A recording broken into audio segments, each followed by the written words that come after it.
Cool, it's 10 o'clock now, guys. So I'm just going to kick off. Thank you so much for your time and coming along to this workshop.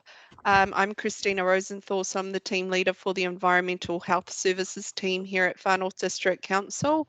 I've just got a few people popping in, so I'll be letting people in throughout the meeting. But I know you are all busy people, so we'll just start, and as people join, I'll let them in. So today's workshop is for event organisers, and we're hoping that by the end of this workshop, you'll go away with a bit more understanding of the council's processes when it comes to events being held in our district. So again, this is just reiterating the purpose of this workshop.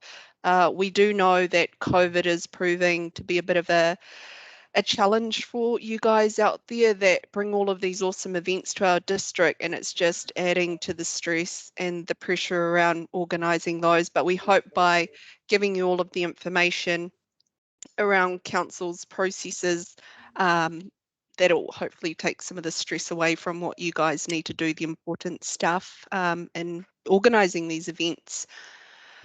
So I'm going to kick in. So just a bit of housekeeping. So when you're not speaking, if you can just mute your microphone.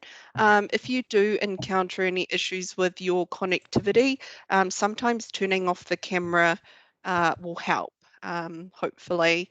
The workshop is being recorded. That's because after the workshop, I'll send out a copy of the recording as well as this presentation that hopefully you can all see on my screen. Can you see a presentation? Cool. And so how today's going to work is we'll go through each of the workshop topics. At the end of each topic, there'll be a bit of a Q&A session. So it's at that point, if you have any questions while that information is still fresh in your mind, you're able to ask your question and hopefully we'll get you the answer.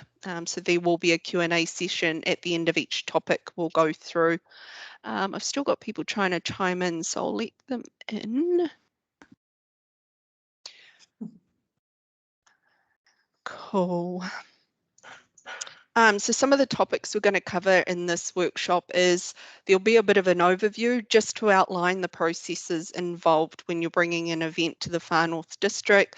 We'll go over event permits, there'll be alcohol and food licensing requirements, road safety, resource consents, funding, as well as the other C word, COVID. I'll provide some information around COVID-19. The facilitators speaking to some of the workshop topics. So I'll give you the overview of the processes involved. I'll then hand over to my colleague Dawn Underwood. She's a FNDC Community Facilities Customer Services Officer, mouthful, and Simon Millerchamp, he's our solid waste engineer. Again, I'll be tag teaming with my Chief Licensing Inspector, Patrick Barber. Also have Senior Constable Russ Kalavati joining. We've got Wendy Antrobus from Ngā Taora Public Health Northland, as well as Jason Goffin, who's from Fire Emergency New Zealand. Road safety, we've got Wendy and Victor from Northland Transportation Alliance. Resource consents, we'll have Trish and Esther, who are the council team leaders for resource consents. Our superstar funding advisor, Catherine Truan, will speak about some funding options, and then I'll wrap it up with some information on COVID-19. Just trying to find my cursor. So kicking into the overview of the processes involved, so I've outlined some of the workshop topics we'll be covering in this session, and just a bit of reasonings why they play a part in this whole event management process. So the event permits, so when you're wanting to use a public space for an event, you need council's permission to use that public space, and an event permit is that approval to use that public space for your event. Alcohol and food licensing, so it is law if you're wanting to sell, supply or consume alcohol at an event, it is a law, not a council rule. It's a New Zealand law that you need to have a license to allow you to do that, as well as food. There's the Food Act that food being sold, you should be registered under the Food Act. In some instances, there are criteria around exemptions, where if you've got stall holders at your event that are selling food for fundraising purposes, they may be exempt from registration under the Food Act. Road safety, again, there's some processes involved there. If the road, if your event's going to affect the road network, resource consent. Some instances, events may need a resource consent, and we'll go into that a little bit later in detail when we come to those slides. Funding, Catherine will be able to provide some information around some funding streams that may be possible to help you with bringing your event to the district. And then I'll wrap up again here, just reiterating, if you can please keep up to date on the COVID-19 alert levels and what those look like in regards to your event. All the information, us here in council, we also refer to the COVID-19 website because that is our guidance. We don't get special updates. We have to rely on that COVID-19 website as well. And often, as you guys know, it changes quite frequently. So it's really important to keep up to date by referring to that website. So I'm going to hand over to Dawn Underwood. Over the next few slides, it details what Dawn is just going to show you. So Dawn, can you come in, please? Good morning, everybody. Sorry, I've had my my videos on my small screen, but I'll be looking at my large screen, so I'll be looking sideways to you. My role in council is to take in applications for the use of a reserve for your event, and the main priorities there is to make sure that the reserve is booked for your event and that we don't book it, you know, there's no double booking. So that's one of the main things. When you do book a reserve, it is not for your event exclusively, meaning that it is a public space and the public, you can't stop the public from walking across when you're holding your event. Okay, so what I'm going to do is, Chrissy has put everything into her lovely presentation, but what I'd like to do is to take you to the website to show you how to apply online, where to go to apply online. So if you go to our website, www.fndc.govt.nz, you will come to our home page, which Chrissy has opened here.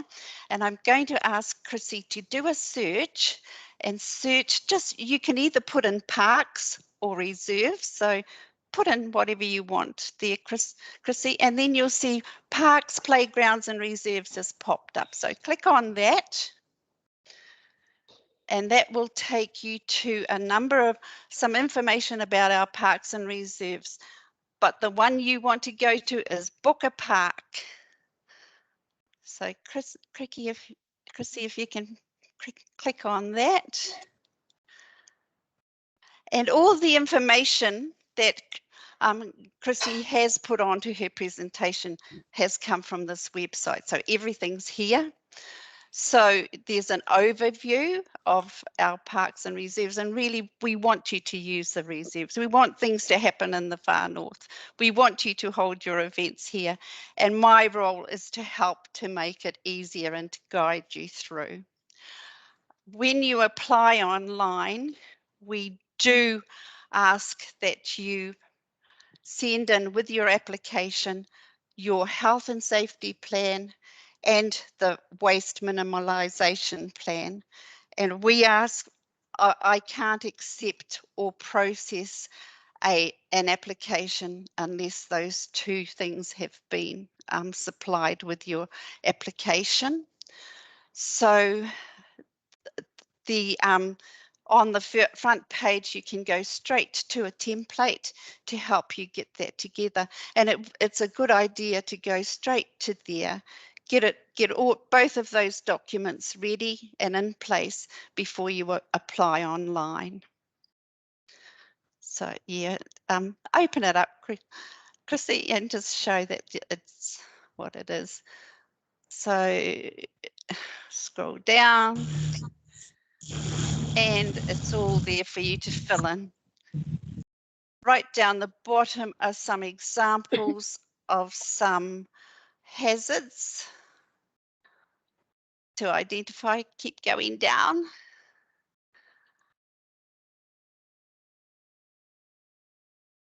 It just helps you through, just guides you through, and then keep going.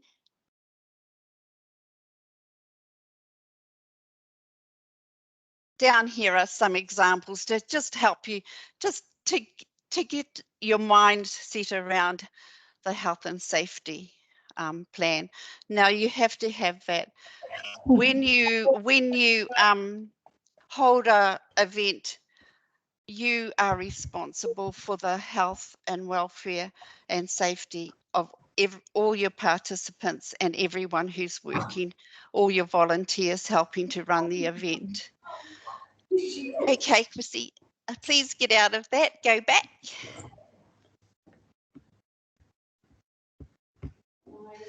And I won't open the waste minimalisation plan because Simon is going to talk to you about that later.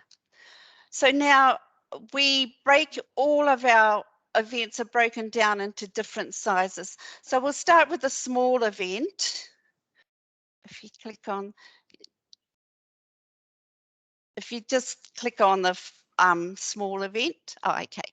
So a small event is for when you have less than 100 people and you don't really have much. It could be anything from a family picnic and reunion to a fundraiser, a wee fundraiser event, and just fun activities like runs and walks, and also wedding ceremonies. So wedding ceremonies will only take about half an hour or so. And so they're there and gone, but they want to make sure that the park is there, is available for their wedding. Okay, so they can have some small activities there, like a bouncy castle and things like that, but it's very small. Okay, and now if you move to the medium size events. So a medium size event can be over 100 people to 500 people.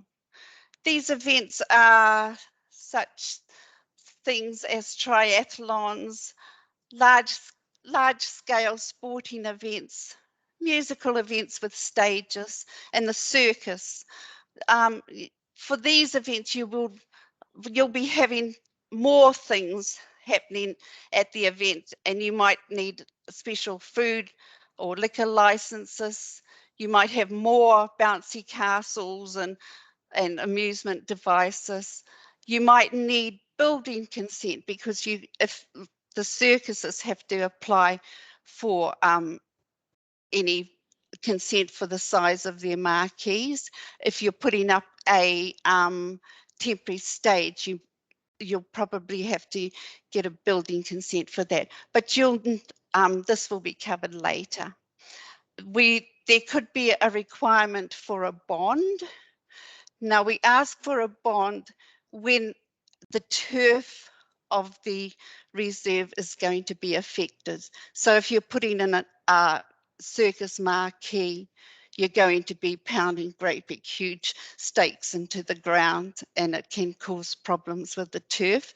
So we ask for a bond to be paid prior to the event, and if any damage is done, then the costs will be recovered to get the turf back into the good condition.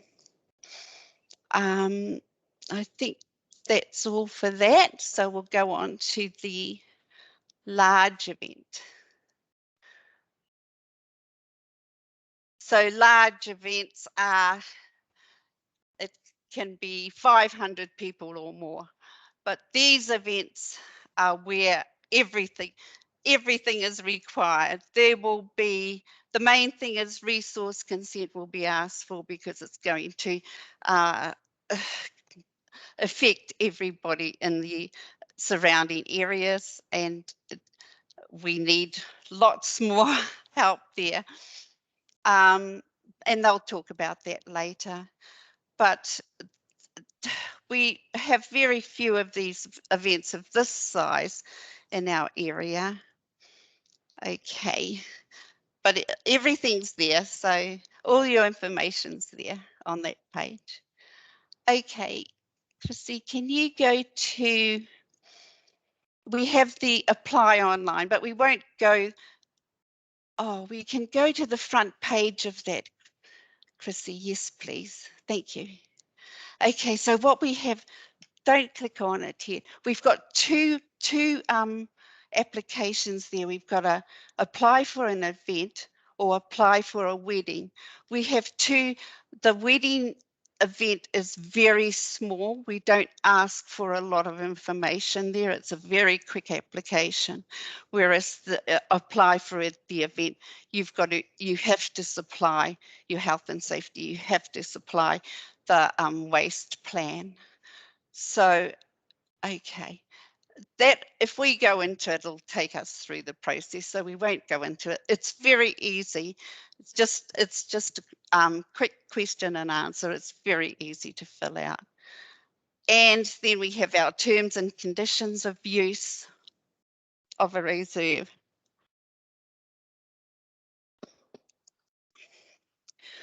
Okay, here we go. Oh dear, excuse me, I've just got to getting a call coming through.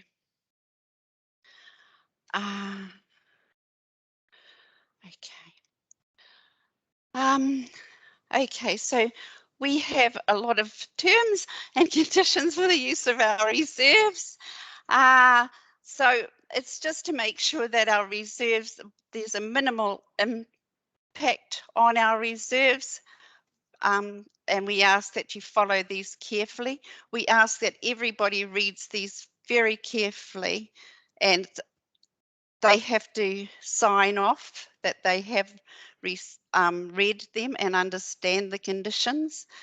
And we also will send out a copy of this with our permit so that you have you've signed it when you've sent in your application, but you also get a copy when we send out the permit.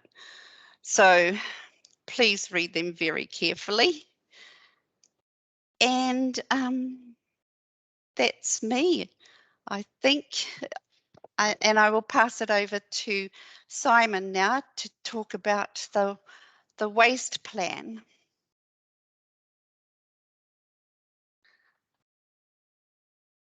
Simon, are you there?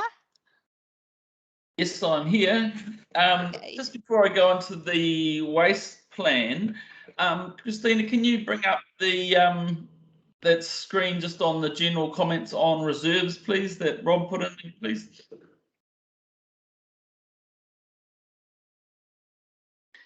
Yeah, so I'm just the rubbish man at council, but I'm in the team that looks after the reserves. So just a couple more comments to add to Dawn's comments about the use of reserves.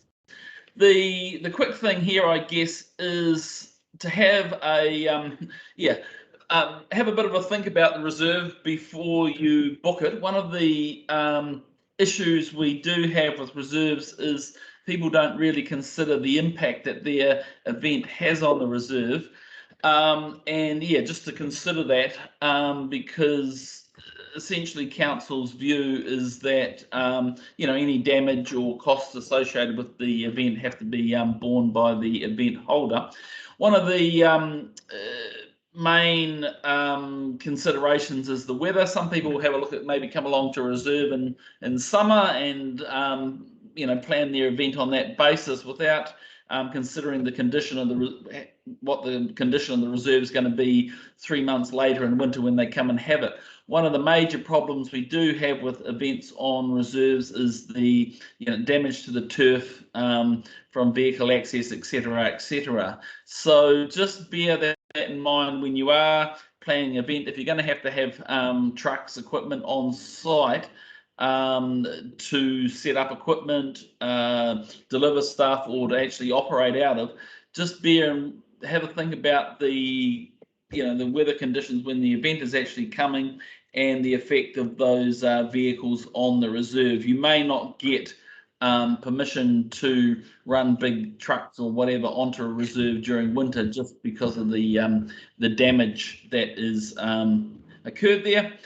The other things moving down is just think about access to the reserve. If it is a suitable time to put vehicles on the reserve, make sure you organise the locking and unlocking of gates in advance. Obviously, these reserves don't have a built-in caretaker to unlock gates. Have a think about that sort of thing. If you're going to be using council power, it may incur charges if it looks like it'll be extravagant.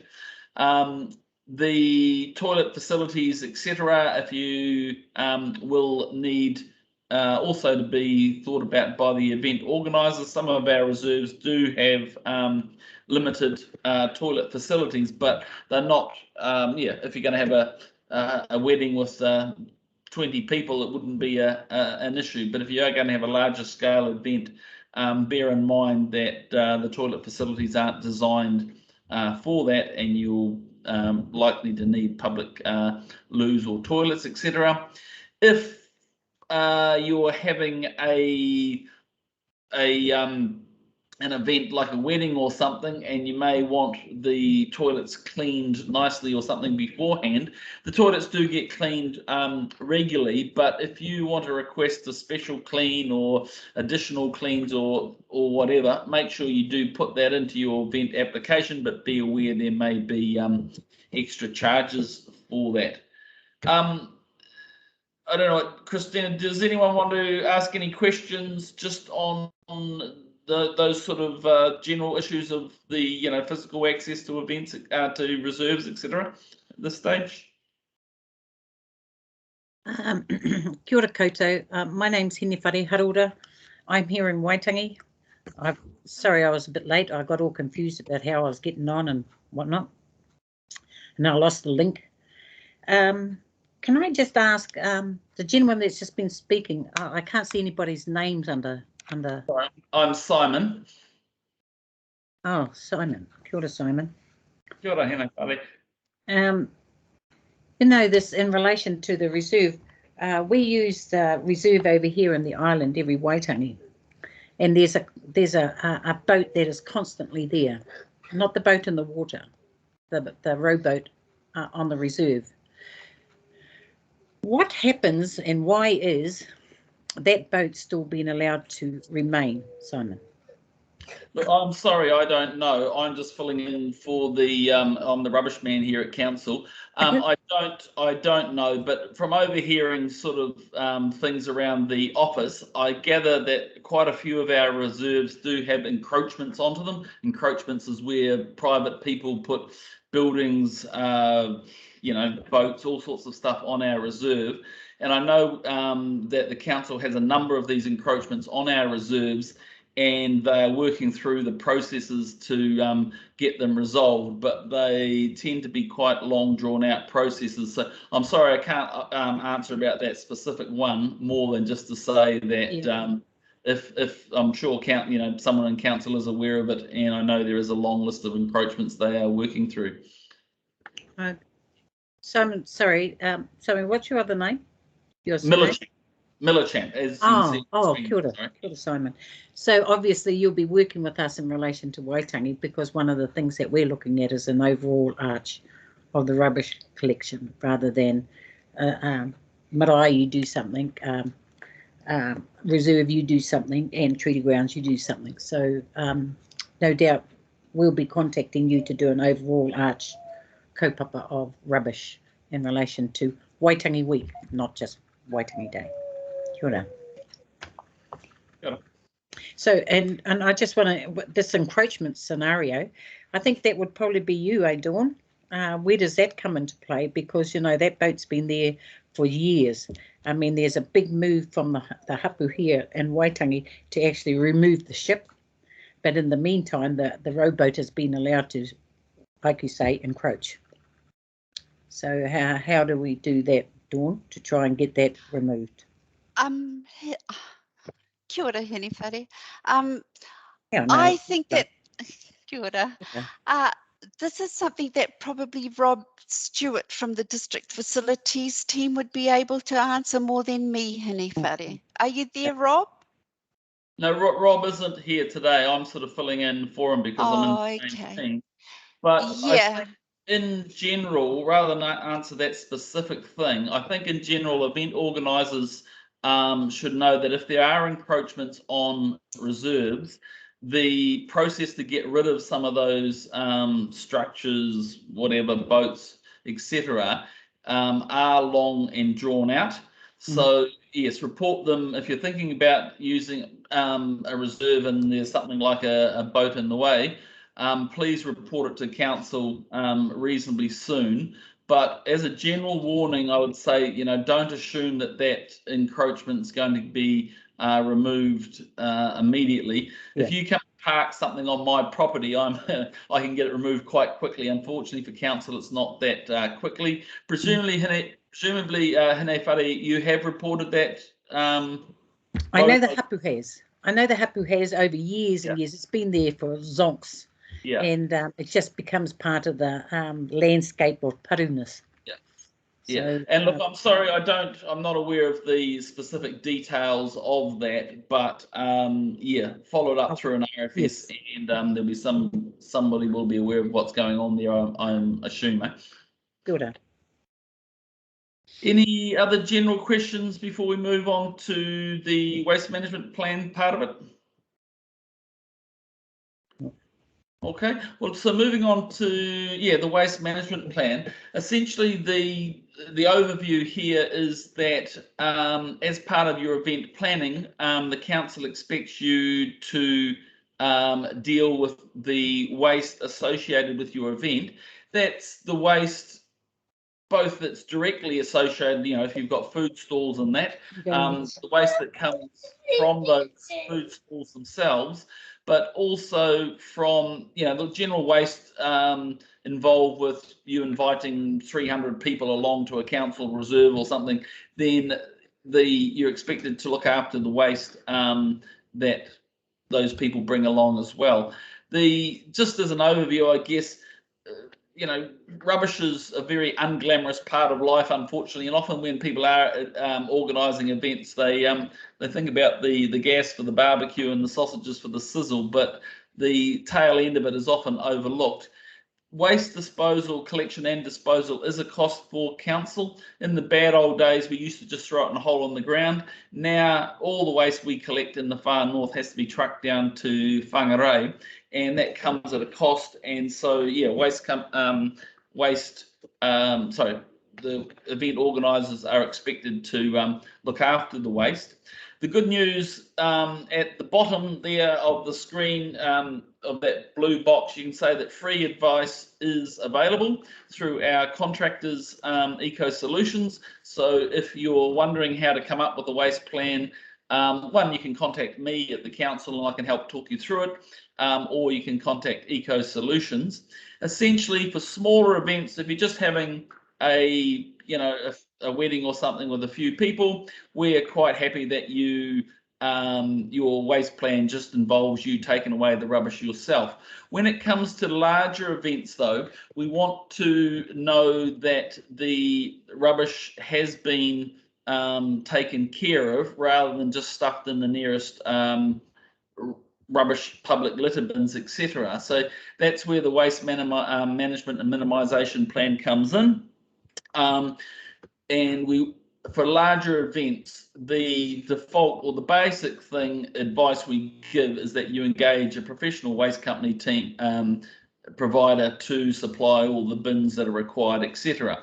Now, we can make exceptions for that, but we do want the event organizer to demonstrate and prove in some way that they have disposed of that waste properly. What that normally means, if you want to do a DIY thing, is that you have receipts from a transfer station to show that you have paid to have your waste disposed of, and that a acknowledgement that you've done recycling and dropped it off at the proper place.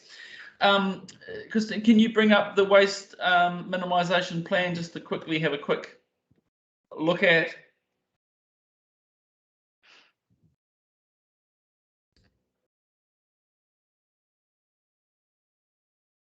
So it's a bit of a test for Christina because I didn't actually tell her would be.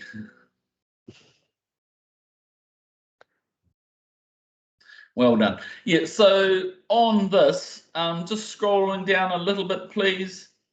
About there, that's good. Basically, have a think about what kind of waste your event's going to generate and what you're going to do with it and who's actually going to deal with that. Moving down further, it's this idea of how you're going to keep the different types of waste separated. Generally speaking, just setting up recycling bins at an event doesn't work. You're going to need signage for those bins, maybe ambassadors standing next to bins to say, oh, don't put it in there, put it in there, sort of thing. And then the next section, which seems like a bit of a double up, I'm afraid, of some of the information you've provided before.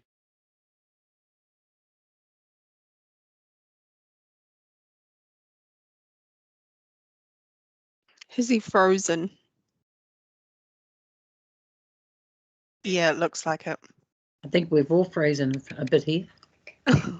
You're going to have, sorry, I dropped out there, I'll turn my screen off. For most large events, you're going to have to go to a waste company, and this logistics section is to give information to your waste service provider to give them an idea of what sort of functions they're providing services for.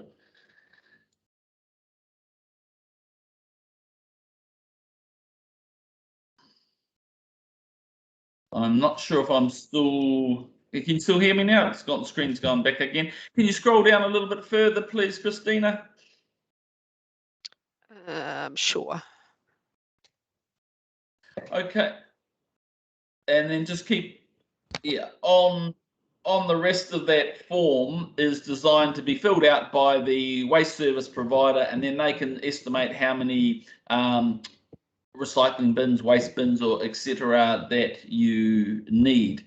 So once again, in summary, that waste plan, if it's a bit overwhelming, especially for people who are organising smaller events, feel free to get in contact and ask questions. If you've got a larger event, you can still ask questions, or you can contact Eco Solutions for that help. The overall, that's, like I say, we are aiming to get you to demonstrate how you're going to take care of the waste. Any questions? I see someone's got a hand up there. Annika, I see you got your hand up. Yes, hello, Annika here. Thank you. We organise Christmas parades in Paihia and Kaikui. I just wanted to check with the waste minimisation plans for that. Do we need to come up, because it's a community-free event, what level of waste minimisation plans do we have to come up for the Christmas parades? Because obviously, clearly they run along main streets, etc. Some of them, not specifically Kaikui, but Paihia does. So if you can just give me a bit of support around that. Yes, certainly. In general, for the Christmas parades, they're a bit of an unusual one, because, like you say, they're drawn along a long street. The difference there, the council usually, for most of those main streets, has a fair number of bins litter bins available anyway. And the other feature of those Christmas parades is you're not actually selling food, beverages, or whatnot. So in that case, for most of the parades in the past, we have waived the waste plan on that basis of, one, it's a long drawn out street. Two, there's lots of waste bins there anyway, and three, you're not generating large amounts of you are attracting a whole lot of extra people, but not that much additional waste generated. So in those sort of events, probably very little is required. The one they have in Kaitaia in the past, for example, has a start off and a finish area, and then they have some more stalls and bits and pieces associated with the parade. If you're planning on to do an add-in, before or after it, then at that stage you would need a waste plan approved. Yeah. Okay, that's great. Yeah, that's really good, because we've done it for 17 years now, the Paihia Christmas Parade. So I was just hoping that you weren't going to throw some more paperwork at us. But with Kaikui, I saw it. I applied for use of the reserve yesterday. We just want to put Thomas the Tank Engine in the reserve, and then the actual Pioneer Village is going to hold the food stalls and stuff. Because the Pioneer Village is a private entity, I wouldn't need a waste that they recycle, just so you know, but I wouldn't need a waste management plan for the Pioneer Village. And because, is that right? No, not for the village itself, but if you're organising an event on council land next to the fact that all your food stalls are related on Pioneer Village, we would still expect some sort of waste management plan for the reserve next door, on the basis that the food, etc., that's being sold in the Pioneer Village would be consumed on the reserve, and the rubbish, unfortunately, the punters wouldn't necessarily know to take the rubbish back to the Pioneer Reserve. They're more likely to try to dump it in to the private land on the Pioneer Village. They're more likely to drop their rubbish on the reserve where the event is actually sort of happening as such. So, okay, so it was only one piece of the event. So what we might do is, just for this year, for ease, we might keep that piece, Thomas the Tank Engine, in the village rather than use the reserve. So thank you. I won't take up any more of everyone's time. Very good. Thank you. Awesome. Does anyone else have any questions for Dawn or Simon around the event permit side of thing? Yes, it's Henifari here again. Dawn, I can see the documentation that Simon has provided in relation to this kaupapa for the event. So I'm going to use Waitangi again. In the past, we have done some sort of paperwork pertaining to the rubbish. I'm just wondering, Dawn, is it necessary for me to do it? Because I'm very aware, like I said before, there's going to be an overall arch over plan that's in process at the moment. I'm just sort of thinking, I think I better just do it anyhow. And if the overall arch plan happens, well, it happens. But I don't want to wait for it, if you know what I mean. Yes, I think that's the best way to do it, Henifari, is to do it that way. My role is really to coordinate all of this. So when the event application arrives, if you've ticked boxes like you're going to sell food, and the waste management, the health and safety, I link the application through to, say, liquor licensing or roading or whatever is needed for that event. So everybody is aware within council that this event is happening, or everyone who needs to be aware is aware. Simon has to approve the waste management plan before I will issue a permit for the use of a reserve. Now, when I issue a permit for the use of a reserve, it's actually just for it means that you can hold your event there and that the reserve has been booked just for your use, or anyone else that you are working with for your event. It doesn't give anyone permission to sell liquor, to sell food, to sell goods, or do anything else where you are legally obliged to apply and that all of those will be discussed later.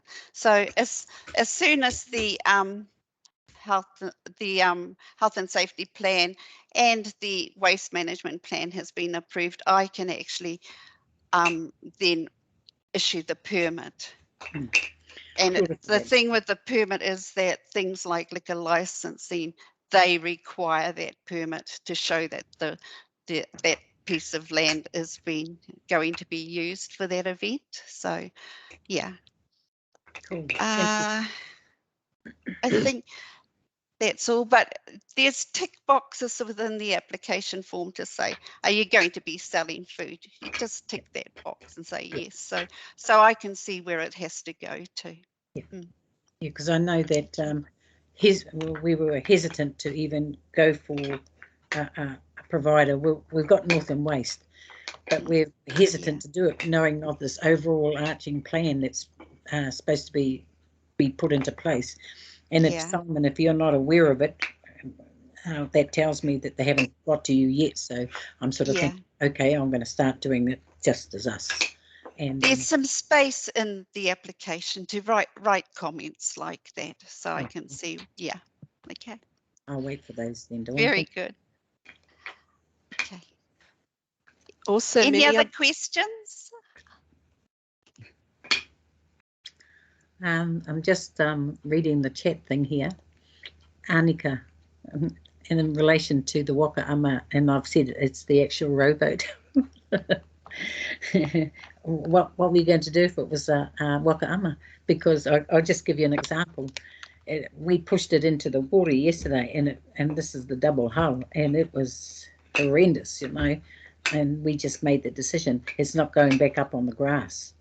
It's stupid putting it up on the grass. Leave it in the water. Tie it to the ship that we don't want it to be there. But yeah.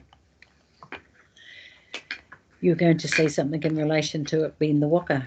Is that right, Annika? No, I was just, if it was waka ama, I knew the contacts of the people so that we could contact them. That's all. Yeah. No worries. I can't help you with the rowboat. Awesome. So we're going to go into the alcohol and food licensing requirements. So this is going to be a bit of a tag team effort between myself, Health, Police, Fire, Emergency New Zealand, and also my Chief Licensing Inspector will jump in as well at times throughout this topic. So here we're just saying if an event is being held in a licensed premises, so that means a place that already has an alcohol license, albeit an on-off or club license issued under the Sale and Supply of Alcohol Act, please make sure that that license which is held allows those event goers into the premises. I'm just using the example of a premises who has a club license. Those that hold a club license, they can only sell to club members, guests that are accompanied by a club member, or clubs who have reciprocal visiting rights. So if you're holding an event at a club where you're not selling to those authorised people, then the club needs to apply for a special licence to allow non-members or guests to attend that event. And again, just the last two bullet points there, if the event's been held in like a tavern or a restaurant in an area that is not licensed or already covered by that license that is held, then you need to apply for a special license. And also, if you're wanting to exceed your already licensed hours at that premises, a special license is required. And normally that's for like New Year's Eve events where the nightclub or equivalent is wanting to hold a New Year's Eve event and want to go past their usual hours, then they need to apply for a special license. I'm just, next one. If the event is being held in an unlicensed premises or a public space, you need to apply for a special license if you're planning on selling, supplying or consuming alcohol at the event. The special license is a legislative requirement, not a council rule. It's a law that you need to apply for a special license in order to allow alcohol at your event. And just touching base on the council's alcohol control bylaw, most public spaces in our district are captured under that bylaw. So we have alcohol ban areas. So in order to be exempt from the alcohol ban bylaw, you need to have a special license, because that'll allow you to be exempt and not be privy to any breaches under that bylaw. And there are 23 towns in our district where an alcohol ban applies, and I've just listed a few of the towns in our district where there is an alcohol ban area. So what is a special license under the Sale and Supply of Alcohol Act? Section 22 of that Act, it details the two types of special licenses that you can apply for. So there's an on-site special license, or there's an off-site special license.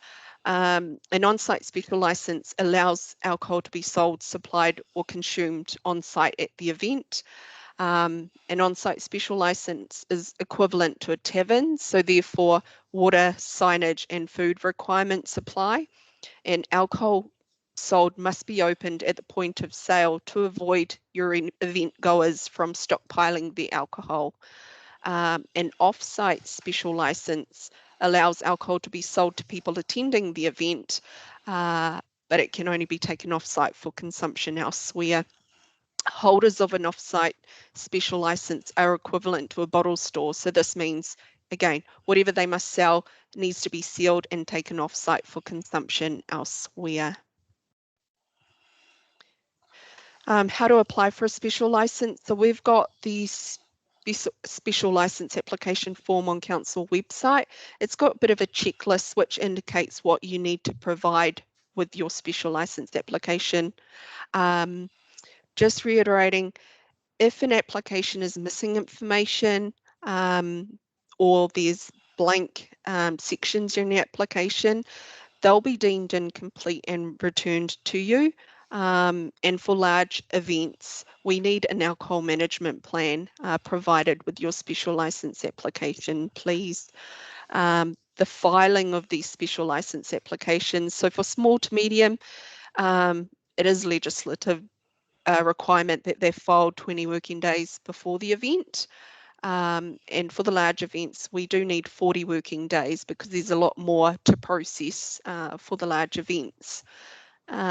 Fees are set out by, we've got regulations under the Act. They prescribe the fees for those sorts of applications. And then I've just got a bit of a snapshot there of what the fees look like. And they're all based on the type of event you're holding, how frequent it is, and how many people are going. So on the screen here, you'll see there's a small, medium or large event, and it details, what those look like in terms of attendees. And then down the bottom, it lists some classes and the fees associated to those. We've started a bit of comms you'll see on the council Facebook page, the council website, and in this forum, we're just reiterating some important dates for application cutoff dates this year. So for large events, we need your special license application by the 25th of October. That's for any events planned over Christmas, New Year's, if alert levels allow, fingers crossed. And for small to medium events, the cutoff is the 19th of November. You will all get a copy of this presentation, so you'll have these dates. We've got here for Waitangi Day. If there's going to be some events over Waitangi Day where alcohol is going to be available, there's a cutoff of the 3rd of December for a special license application. And it's important to note in the Sale and Supply of Alcohol Act, it specifies what a working day is, which means it doesn't include public holidays, weekends, and the period between 20th of December and the 15th of January. Between the 20th of December and the 15th of January is when our clocks come off for processing. Nothing is processed during that time frame. And we've also just reiterated there is the immediate modification order that is currently in place until the 19th of December. That's to allow for extensions to the police and medical officer of health's reporting timeframe. So just have that in the back of your mind, and make sure you get those applications in time, please. I've just seen someone pop up their hand. Jackie, is she? Morena. Morena. Just a quick question. Obviously, we're going through a lot of process of planning on certain dates and cancelling or postponing.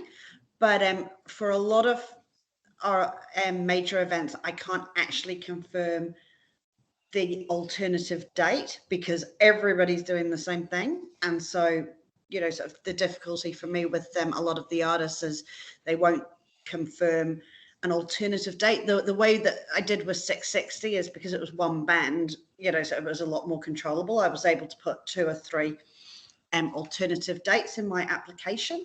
But it's a bit more difficult for the events coming forward because everybody's juggling and everybody's fighting for weekends. Is it possible to put in that there may be a postponement date but not specify that date, so that we don't have to apply again?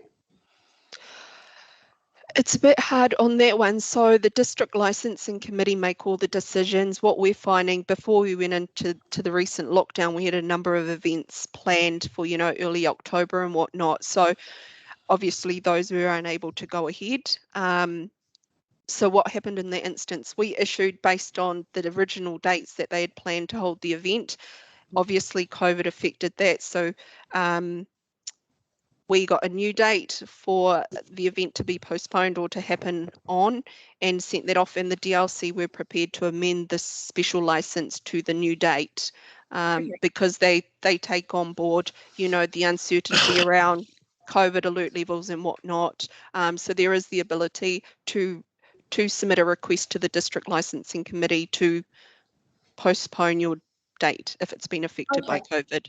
Yeah, because that would be great if there's maybe an option to look at that, Christina, because it's just very difficult for us to set in stone an alternative date, you know, sort of just in case, and because artists are wanting to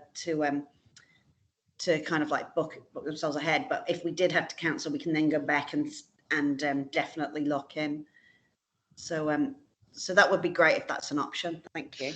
Yeah, it's a lot easier with the postponement. At least we've got your application in, you've been issued your special license. It's a lot easier to amend the date on that than it is to go through the entire process, chopping and changing. So at least get it in. If that date for which your special license has been issued for changes because of COVID or whatever, the request comes back and to amend the date because, you know, it was affected by COVID alert levels or whatever the reason may be. But it's a lot easier to amend the date once the license has been issued rather than chop and change throughout the process, the application process.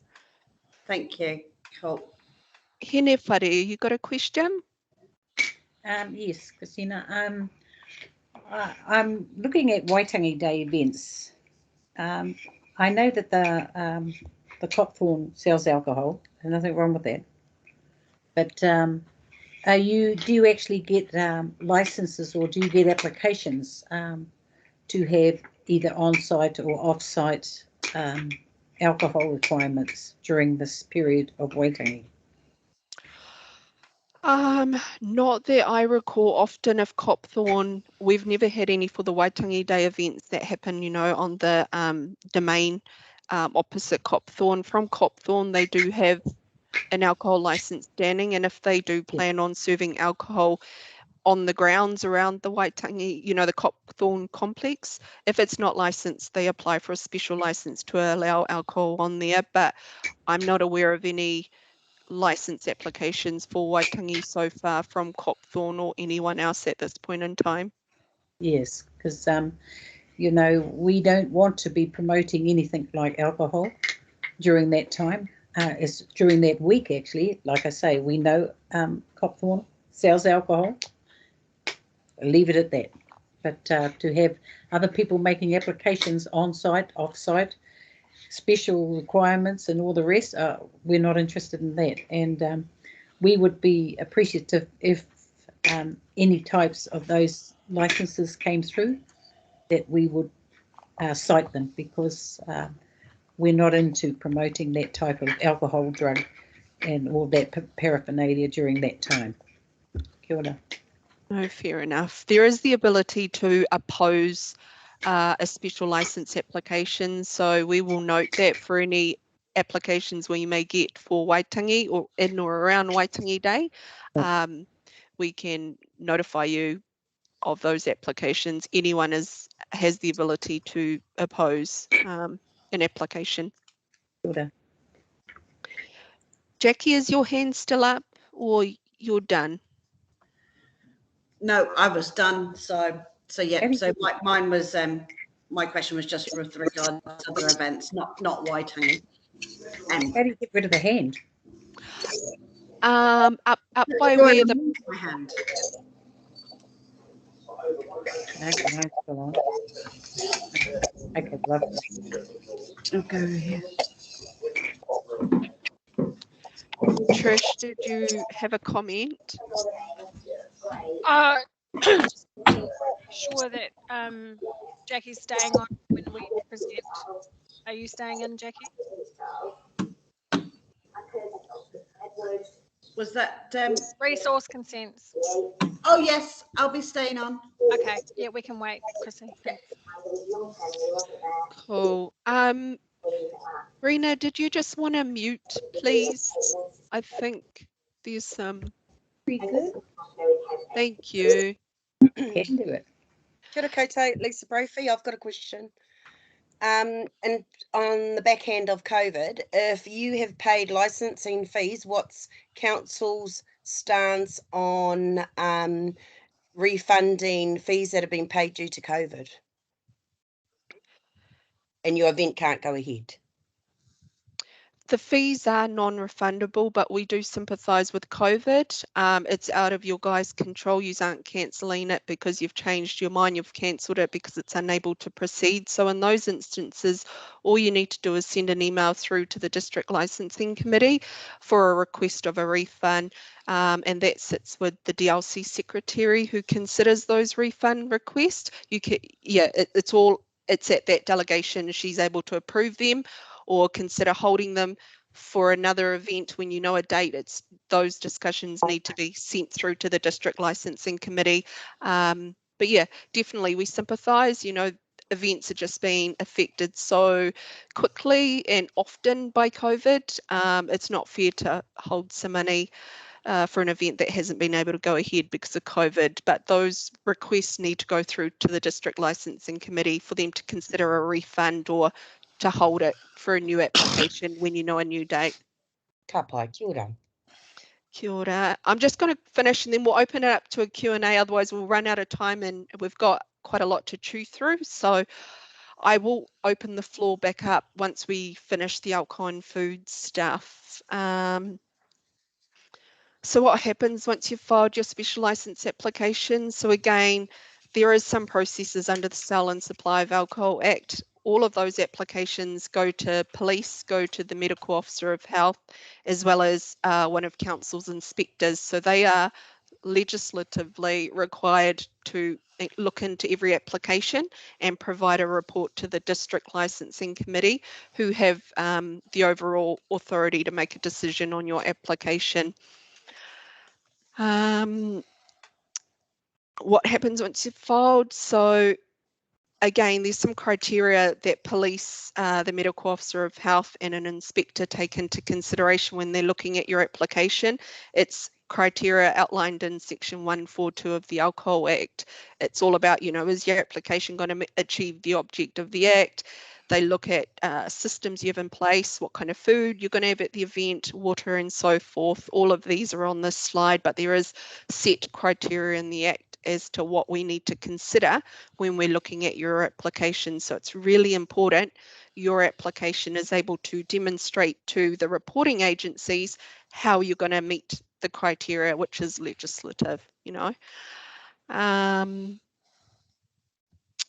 So I might hand it over. I don't know if Senior Constable Russ Kalavati's on board yet. He was coming over from another meeting. Russ, are you here? I'm just looking through the participants. No. Can't hear him. That's okay. I'm just going to cover over his slide anyway. So you're just probably asking, and I've kind of just explained it already, but there are 3 reporting agencies that look at every alcohol application that come in, police being one of them. Again, it's set in the Alcohol Act as to why police have to report and what they look at. So again, they look at the same criteria that's in the Act around the object and so forth. Sorry, I've just got people jumping in, trying to come in and trying to present. But the police are really looking at whether the applicant is suitable. They look at any convictions the applicant might has, because we really want to make sure that person is suitable to hold a license. If they're holding an event where alcohol is being sold or supplied or consumed, we need to know that person is suitable to be able to hold that license so alcohol can be at that event.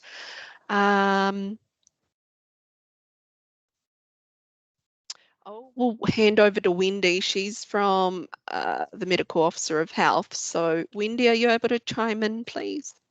Yeah, sure, Chrissy. Hi there, everyone. The Medical Officer of Health also looks at that criteria under section 142. But I guess my main key messages for today was that when you make application, that you cover off in the alcohol management plan how the event is going to be managed, the areas of responsibility around the event, who is responsible, say, for the health and safety, for food provision, for the alcohol license. So all those things we're aware of, who's got ownership of that and who's making decisions around that. And then the lines of communication between all those people and who has overall responsibility for the event. The other area that I look at quite closely is the provision of food. So it is a requirement that food is provided at all times you're selling alcohol. And there is a minimum standard of 3 substantial options. And those type of food options, we're looking at maybe carb-based food options that absorb alcohol easily and prevents intoxication. It is also important that food is available for, there's a number of food options that cover the number of people that are attending the event. So if it's an event for 2,000 people, that there are covers to cover those 2,000 people. If food runs out, then you can no longer sell or provide the alcohol. So that part of it is quite important, that provision of food is readily available and well promoted with great signage, ideally located close to alcohol service. So people ideally don't have to line up twice. They can go up to a bar, get some food, get alcohol, go back. And it's a very efficient way of providing both requirements. Low alcohol options are also a requirement, as well as your non-alcohol options. Water for an event. Now, if you're having an event that maybe hasn't got a town supply and it requires tankering in water from a treated water supply, that is a town water supply, then it's also a requirement that you sanitize the tank or the vessel that the water is going to be provided from, or vessels, just to ensure that the water supply remains safe at all times. a site map is really helpful for us when we're looking at your event. If you can outline, maybe where a stage is, where the bars are going to be located, where water stations are, toilets, all those sorts of things. The more information you can provide us, the better it is. We don't have to keep coming back to you asking for further information. Low alcohol options, a lot of people get confused between zero beer and low alcohol beer. So just identifying that there is a difference there. Chrissy, what else can you think of? I think you pretty much covered it. The important thing was the management structure, so we know the reporting lines, who's responsible for what, who's doing what in case something goes wrong. Patrick, did you want to add anything into this area? Yeah, the biggest concern I have is certain events want to start off for, say, 6 o'clock, and they want the bar open at 6 o'clock, but there's no food available until 7, 7:15, which in my eyes is a big no-no. As Wendy mentioned, food must be available all times when the alcohol is served. So again, some of the organisers have been reminded, and we've also run into events where the bars have opened at 5:30, and at 7:15 the first food is being served to the attendees. And you can imagine in today's world there'll be preloading before they arrive, especially at events where a can of beer or an RTD is $10. The younger population will make sure that they are already having a buzz before they get into the place. So yeah, that is a concern. Anton, do you have your hand up? No, Raywin is. Oh, Raywin. Hello there. I just was, when the lady was referring to 3 minimum standard options, one option was a carb option. Can you tell me what the other 2 options could be, please? What I was meaning there is ideally, if they can be carb-based food options, they absorb alcohol more readily. So your bread-based, like your burgers or pizzas, those sorts of things that are, absorb alcohol more readily, just prevents or the onset of intoxication a lot better. Okay, I understand. Thank you. Okay. Cool. I'll keep moving on. Oh, sorry, you there? Yeah, you're there, Anton. Yeah, sorry. I'm just, I've been running bars for 20 years and in Northland 11 years now. And I mean, I suppose I think everyone's okay with the mindset of what you're trying to achieve. And I think it's the right thing to do. One thing I've got is we've got over 50% of our clientele now don't want any carbs. And on top of that, at any time, and on top of that, in the last 11 years in Northland, I've not sold one item of food in a special license. If I've gone from 1 o'clock, we always were 3 o'clock, then we got changed to 1 o'clock. We're told it's going to be very easy to get a 3 o'clock license on the couple of times a year we need it, and it relatively is, I suppose. But we've got quite 30, 40 odd pages of documentation to get another 2 hours trade. And a lot of the questions are replicated between what the medical officers want and versus council and licensing inspectors. And I was just wondering if we could just get a client reference number rather than write out all of our details. I mean, again and again, particularly in these COVID days, it's every hour we can save is gold. And it seems I like the idea of this forum, and that you're here to listen and explain.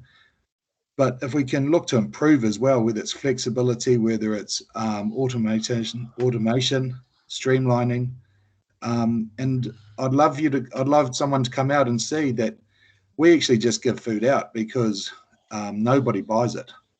I don't know why, but I haven't sold $1 in 11 years, and I'm not sure if people understand that.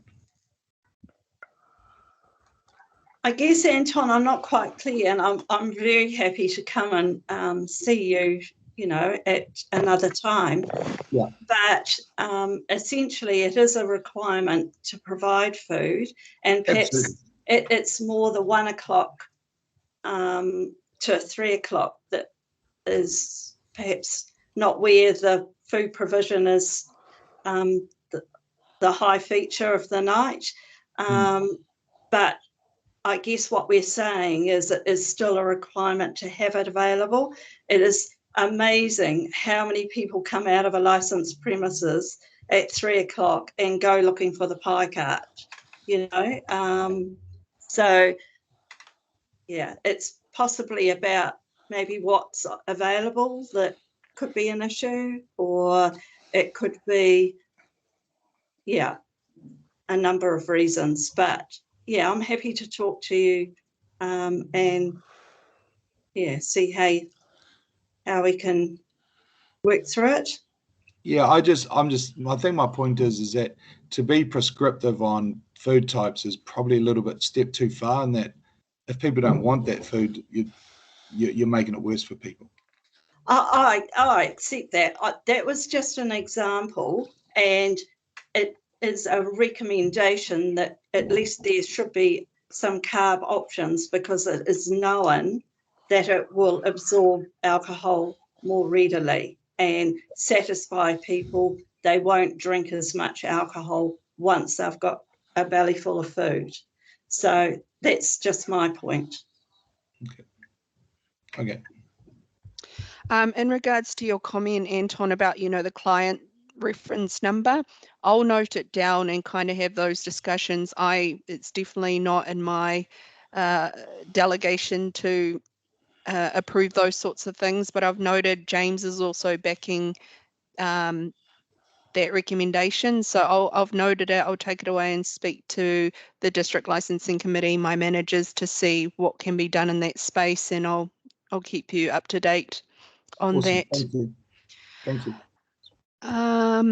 So we're moving on. So this is just quickly, again, like police and health, council inspector has criteria they look at when they're considering and reporting on your application. So it's all in line with police and medical officer of health. I guess I just wanted to clear up, a council inspector doesn't make the decision on your application. They're simply required to provide a report on your application to the district licensing committee. The district licensing committee are the ones who have the overall power to make a decision on every application, not a council inspector. It goes to the district licensing committee. So just to clear that up, because often people think the inspector is making the decision. We're not. We're just providing a report as to whether we think your application meets the requirement of the Act or not, and whether we're in opposition or we're not to your application. Jason, are you on board? Jason from FENS? Yeah, I'm on board. Cool, I'll hand over to you. All right, thanks, Chrissy. Yeah, hi everybody. My name's Jason Goffin from Fire Emergency New Zealand. I guess it's no surprise that the consumption of alcohol and fire fatalities share a direct connection. Our roles and responsibilities and part of looking over the licence applications are to determine whether the venues, or in particular the buildings, are safe and fit for purpose, and comply with the relevant legislation that we work under. The main piece of legislation that we work under in regards to this is the evacuation regulations. And basically it entails that is the building safe, and will it be, can all the occupants evacuate and assemble safely? So every building where people occupy or gather or work, in that case, requires a fire evacuation procedure. And quite often, a lot of us have seen the fire action notices on the walls or by exits of buildings. And that basically tells you what to do to ring 111, and most importantly, where to assemble.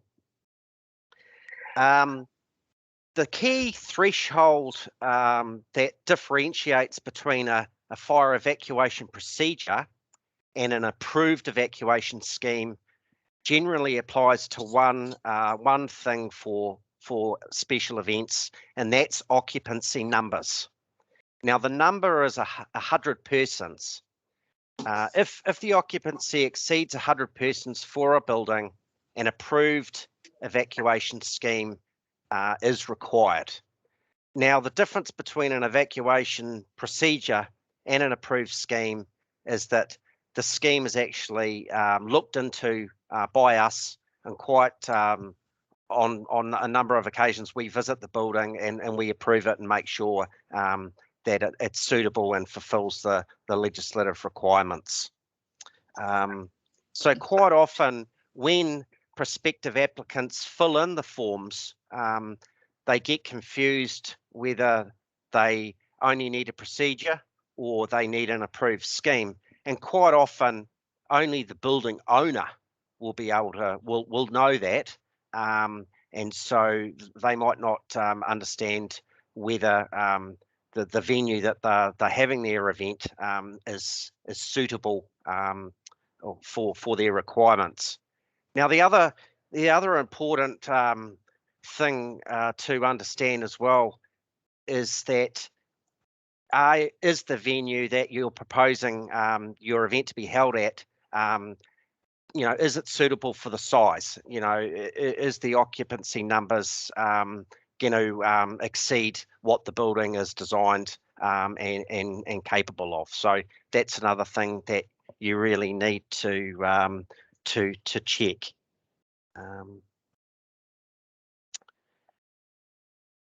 Basically, part of the fire and evacuation regulations for an approved evacuation scheme requires trial evacuations or training programs to be conducted.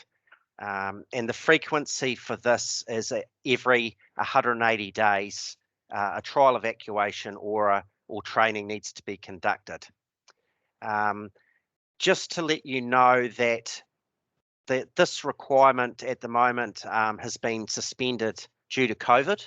So for anyone that believes they still have to do this, they don't have to, and that will basically stop until the physical distancing requirements are suspended. So as long as we've got still got physical distancing in place in any level, the requirement of conducting trial evacuations and training programs for a building is suspended.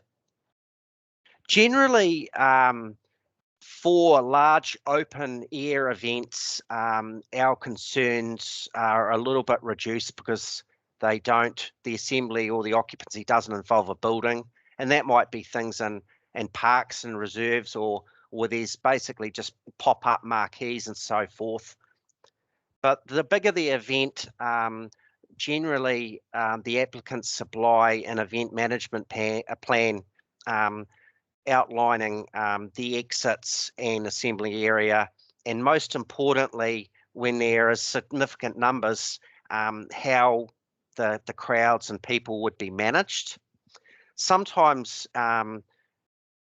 from an emergency services perspective, it's a little bit inversely proportional to getting everyone out of the building. It's actually been able to get access to respond in the event of a fire or other emergency. So sometimes that means that, you know, is the access or roadways and everything clear for us to be able to get and assist if required. That's about it from me at this stage. Cool, thank you, Jason. I'm just trying to get to the slides. So there we go. Patrick, did you want to come in and discuss the overarching? I'm just on the phone to Russ trying to get him into the meeting. Patrick, could you speak to the overarching slide, please? Yes. Are you there, Patrick? I'm here. Sorry. Can you speak to this slide? I've got Russ on the phone from police. Oh, okay. Right. No, not a problem. Thank Good you. morning.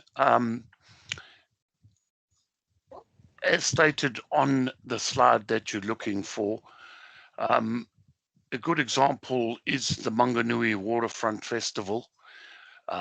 It stretches right around the waterfront. I'm talking in the past. And they had on-site special licenses for a number of vendors. But we have had a discussion with the organisers, and they understand now that there needs to be an overarching special license to cover all areas in between. They want people to buy a glass of wine and walk down and look at other stalls.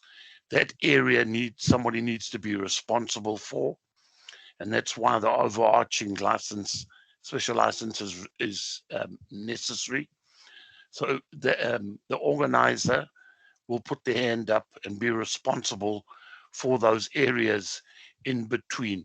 If, for example, you apply for an on-site special license, you need to demarcate an area which is your footprint. If there is only one on-site special license, for example, at an A&P show, you will normally see bales of straw demarcating the area where the punters can sit and consume their alcohol, that they can't take the alcohol out and wander all over the place. So, yeah, if there's any questions, hopefully I can answer. Yes, kia ora, it's Henifari speaking. Who? Sorry, what was your name? My name is Patrick. Patrick. Okay, Patrick. You were talking about Manganui. I'm just wanting to go back to Jason, and I assume you're all in the same. Miss, can you just keep quiet for a minute, please? It's just more time at the moment.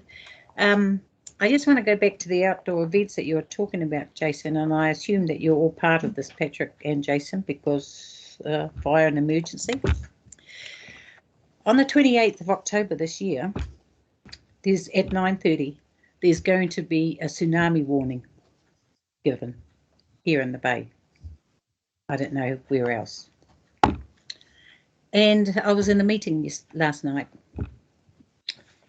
and there's going to be up to about 100 people in attendance for a kaupapa on the 28th of October, which is He Whakaputinga Day. I just wish services, well, actually, please indicate, I want to indicate to all the services, to everybody, Far North District Council included, the 28th of October is He Whakaputinga Day. If at all possible, please have the training warning, tsunami warning happening on another day.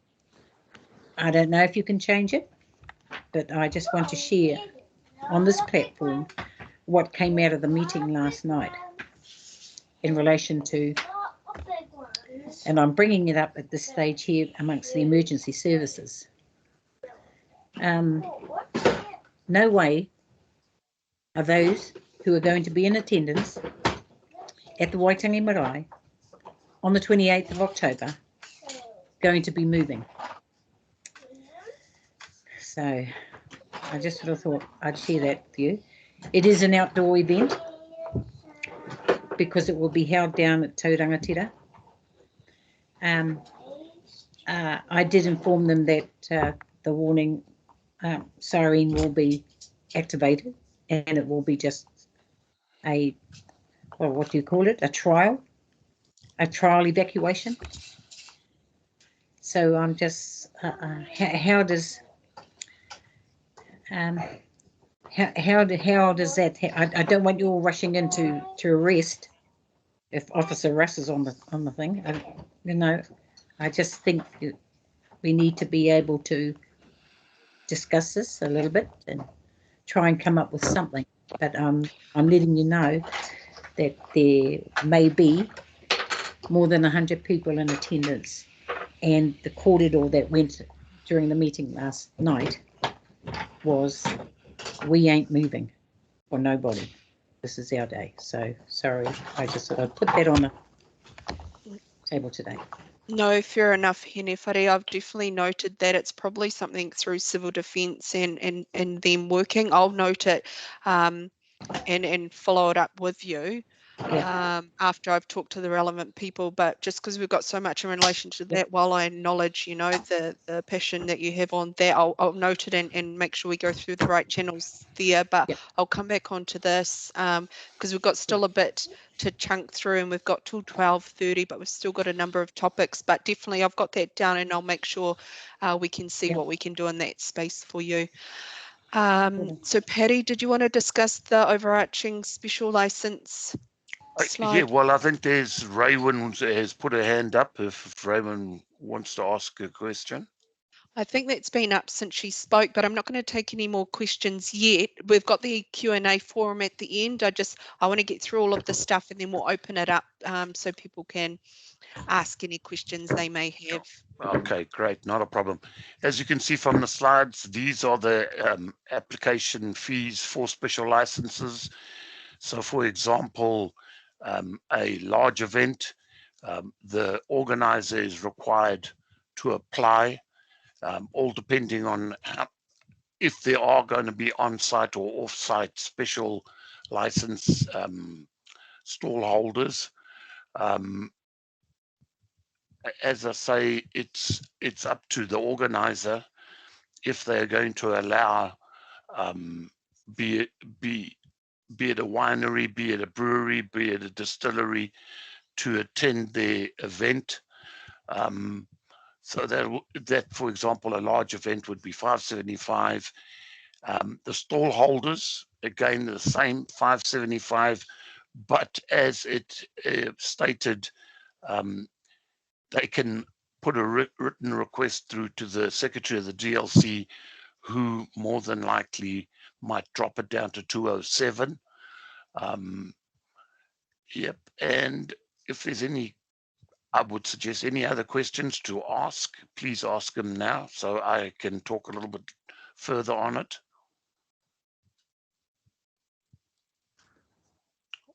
Okay, Chrissy, seems like nobody wants to ask a question about it. So an overarching special license is required from the organizers, and then the individual stall holders, be it an on or an off.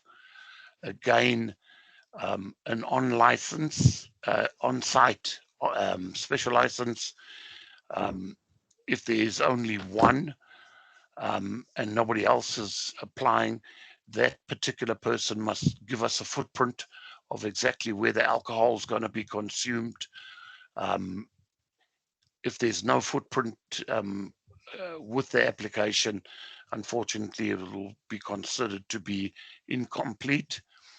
But if we do have, as I say, good example, the Manganui Waterfront Festival, the organizer will put forward plus minus whatever, 10, 15, 20 special license stall holders, then they need to apply for a large event application, which will be the footprint. For example, I'm using the waterfront in Manganui. That would cover where people can buy their beer, their cider, their glass of wine, and walk in between the stalls. And hopefully I've explained that one. Right, Chrissy, if there's nobody got a question, I think we can move on. Yeah, I've got nothing in the chat, no hands up. So we'll move on from alcohol and food if no one has any more questions. Cool. All right. Road safety. So I've got Wendy from Northland Transport Alliance. Morena koutou. So my name is Wendy and I'm part of the corridor access team for the Northland Transportation Alliance. Our team is located in Whangarei and our focus is traffic management for all 3 of the districts in Northland. Waka Kotai have provided us some information on their website which is available, and I'll highlight some of this information to you today. I'm just going to switch my video off now to assist with the bandwidth so you don't lose connectivity. Okay, we'll start with slide 1. So any event which will vary the normal operating flow of the traffic requires your temporary traffic management. Examples of these are when pedestrian management may be required. This could be where runners in a planned event are using a footpath, events which require the normal road user to change the intended travel path or slow down to avoid participants, and events that are considered off-road but may require pedestrians to cross the road to get to the event, or intersections if you're having a running or walking or cycling event. In all these cases, organisers need to consider how they'll manage these crossing points. Chrissy, next slide, please. Thank you. So traffic management is always required when the activity is competitive and participants are unlikely to obey the road rules. These may include a race or a large fun ride or a run or walk, a parade or off-road activities affecting the road like opening of new businesses, concerts or large markets and street fairs. And slide 3 for us. Sometimes traffic management is not required. These are for non-competitive activities such as training rides, runs or walks where participants follow the road rules and do not vary the normal conditions of the road. However, there still remains a duty of care by the organiser, and a safety plan or risk management plan will still need to be submitted to the council for review in these cases. And if there's any doubt, please contact our team for advice. We're always happy to help. An email, phone call, we always here, and we prefer that you contact us.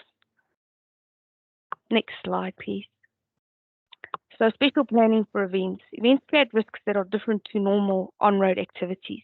These risks apply to participants, road users, public, including surrounding businesses and volunteers or spectators. Sometimes it will be in your best interest to apply for a full road closure, which brings us to slide 5, please. If your event requires a road closure, then council is required by law to advertise the proposed closure a minimum of 42 days ahead of the event.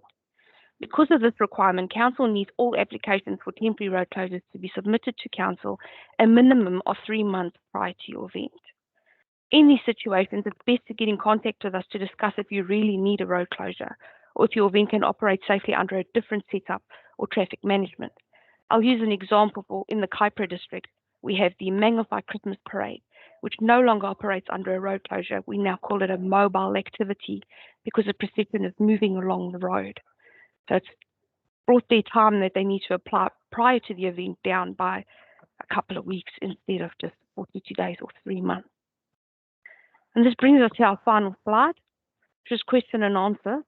So any questions from anybody?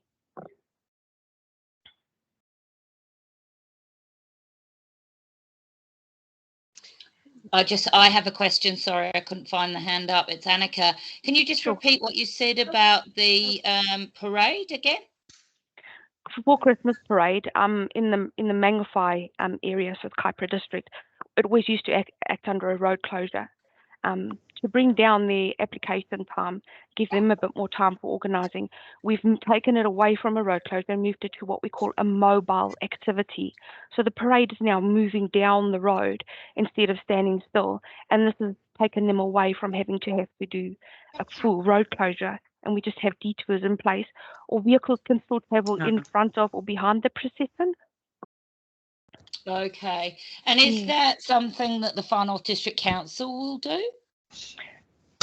We'll absolutely look at it. You know, every situation is different, so we'll assess it on a case-by-case basis.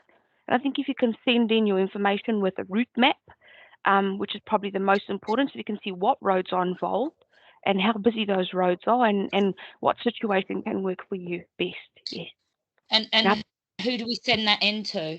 My email, I think, is at the end of the slide, so Chrissy. Yes. That's correct. Yes. Okay, cool. And then my next thing was that I have actually been trying to do, because we obviously, as part of the road closure traffic management stuff for all events and all of the stuff that we're talking about now, we have to do a public notification.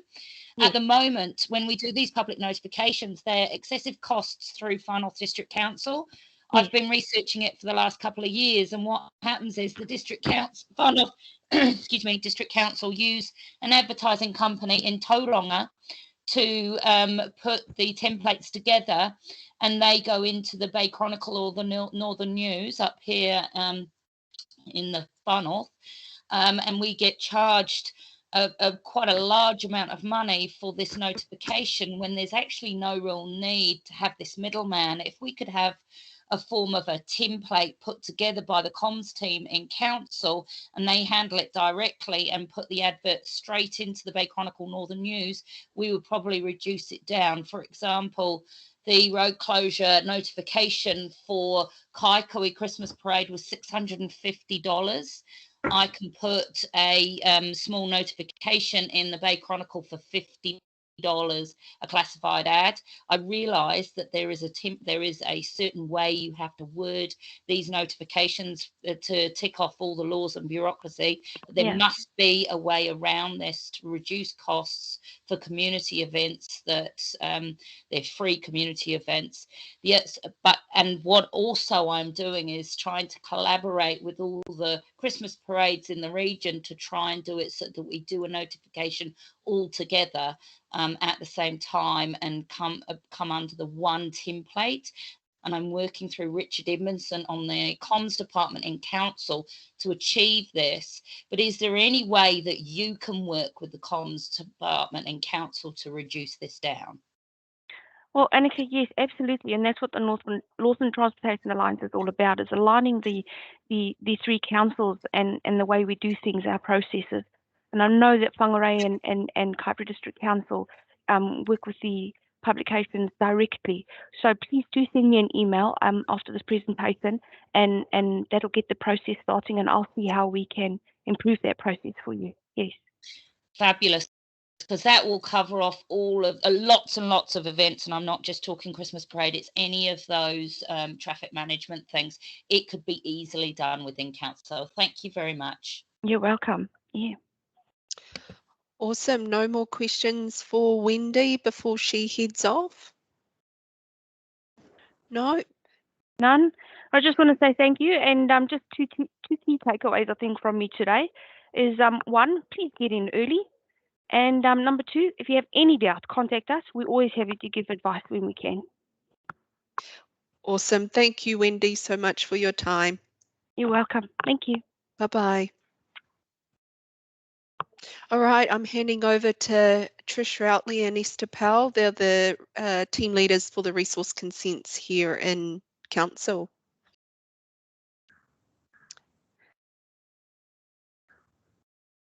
Are you online, Esther? Certainly am. Oh, cool. You taking the first slide? No, you are. Oh, I am. Sorry. I thought, oh, okay. Sorry about that. No, it's okay. I'll just put my camera in as well. Hi. So, hello everyone. So we just wanted to come to the gathering today and just explain a little bit about resource consents. So what we have is a district plan, and it has a bunch of rules in it. And if you can't meet one of the rules in the district plan, then you will need a resource consent. Okay, so basically a resource consent gives you the authority to do something that is not anticipated by the district plan. So when you're coming along to do an event, the district is divided up into different zones, and there are different rules that apply in different zones. And why that is because within a particular zone, so for example, a residential zone, you would expect that, say, lot sizes would be smaller, so the setback to boundary might be a bit smaller, so tighter, so therefore you'd have a smaller setback to boundary in a residential area as opposed to, say, a rural production zone where those setbacks are much larger at 10 metres. So depending on where you're holding your event will be the zone that it's in, will be the rules in the district plan that you need to meet. So rules that might catch you out might be our traffic rules, so parking perhaps, or what we call a traffic intensity factor, which is basically looking at traffic movements and how many of those that you can have for your event without needing to get a traffic management plan or something like that. Maybe noise might come up, but what will probably definitely come up is a rule called scale of activities. So that generally restricts the amount of people that you can have on one allotment. So we're talking about legal lots or sections. And what it does is it exempts people who live there or work there. But additional people will probably, particularly in large events, breach that rule or exceed the threshold for that rule. One thing to note at the moment is that we are experiencing unprecedented amounts of applications at the moment. And our capacity is being reduced through having vacancies and no consultant capacity. So consents are taking longer to process. So we are doubling timeframes, so they can take up to 40 working days to process as opposed to the usual 20. So my advice would be get your applications in early because they are being processed in the order that they are received, and it will take longer, particularly for summer events, to get these applications processed. Anyway, I'll pass over to Trish. I think she's going to go into the second slide.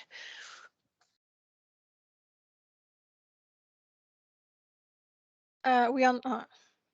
Oh, second. Yeah. Cool. Thanks, Esther.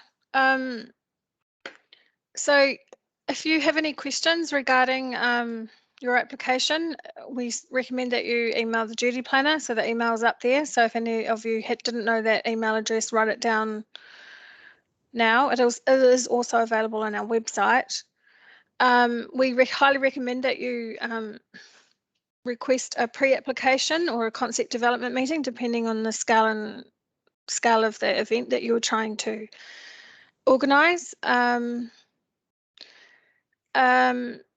We definitely find those kind of meetings helpful because they're kind of you can sort of flesh out what your event is and what might be required inside your resource consent application.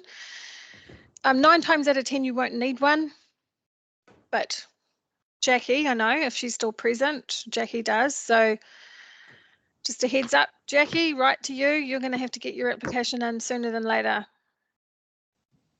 We will not get any applications in on time if you get them in after the next week or so. Yep, we're all underway. It's just very difficult with the COVID vaccine passport mandates at the moment for us to decide what we're doing. Yeah, it's just all I'm saying is it's too hard for us to do urgent last minute requests, and asking the mayor or Sean to intervene doesn't help because we will literally have to do it when we can, you know. Yeah, thank you. Yep, no worries. Awesome. Does anyone have any questions?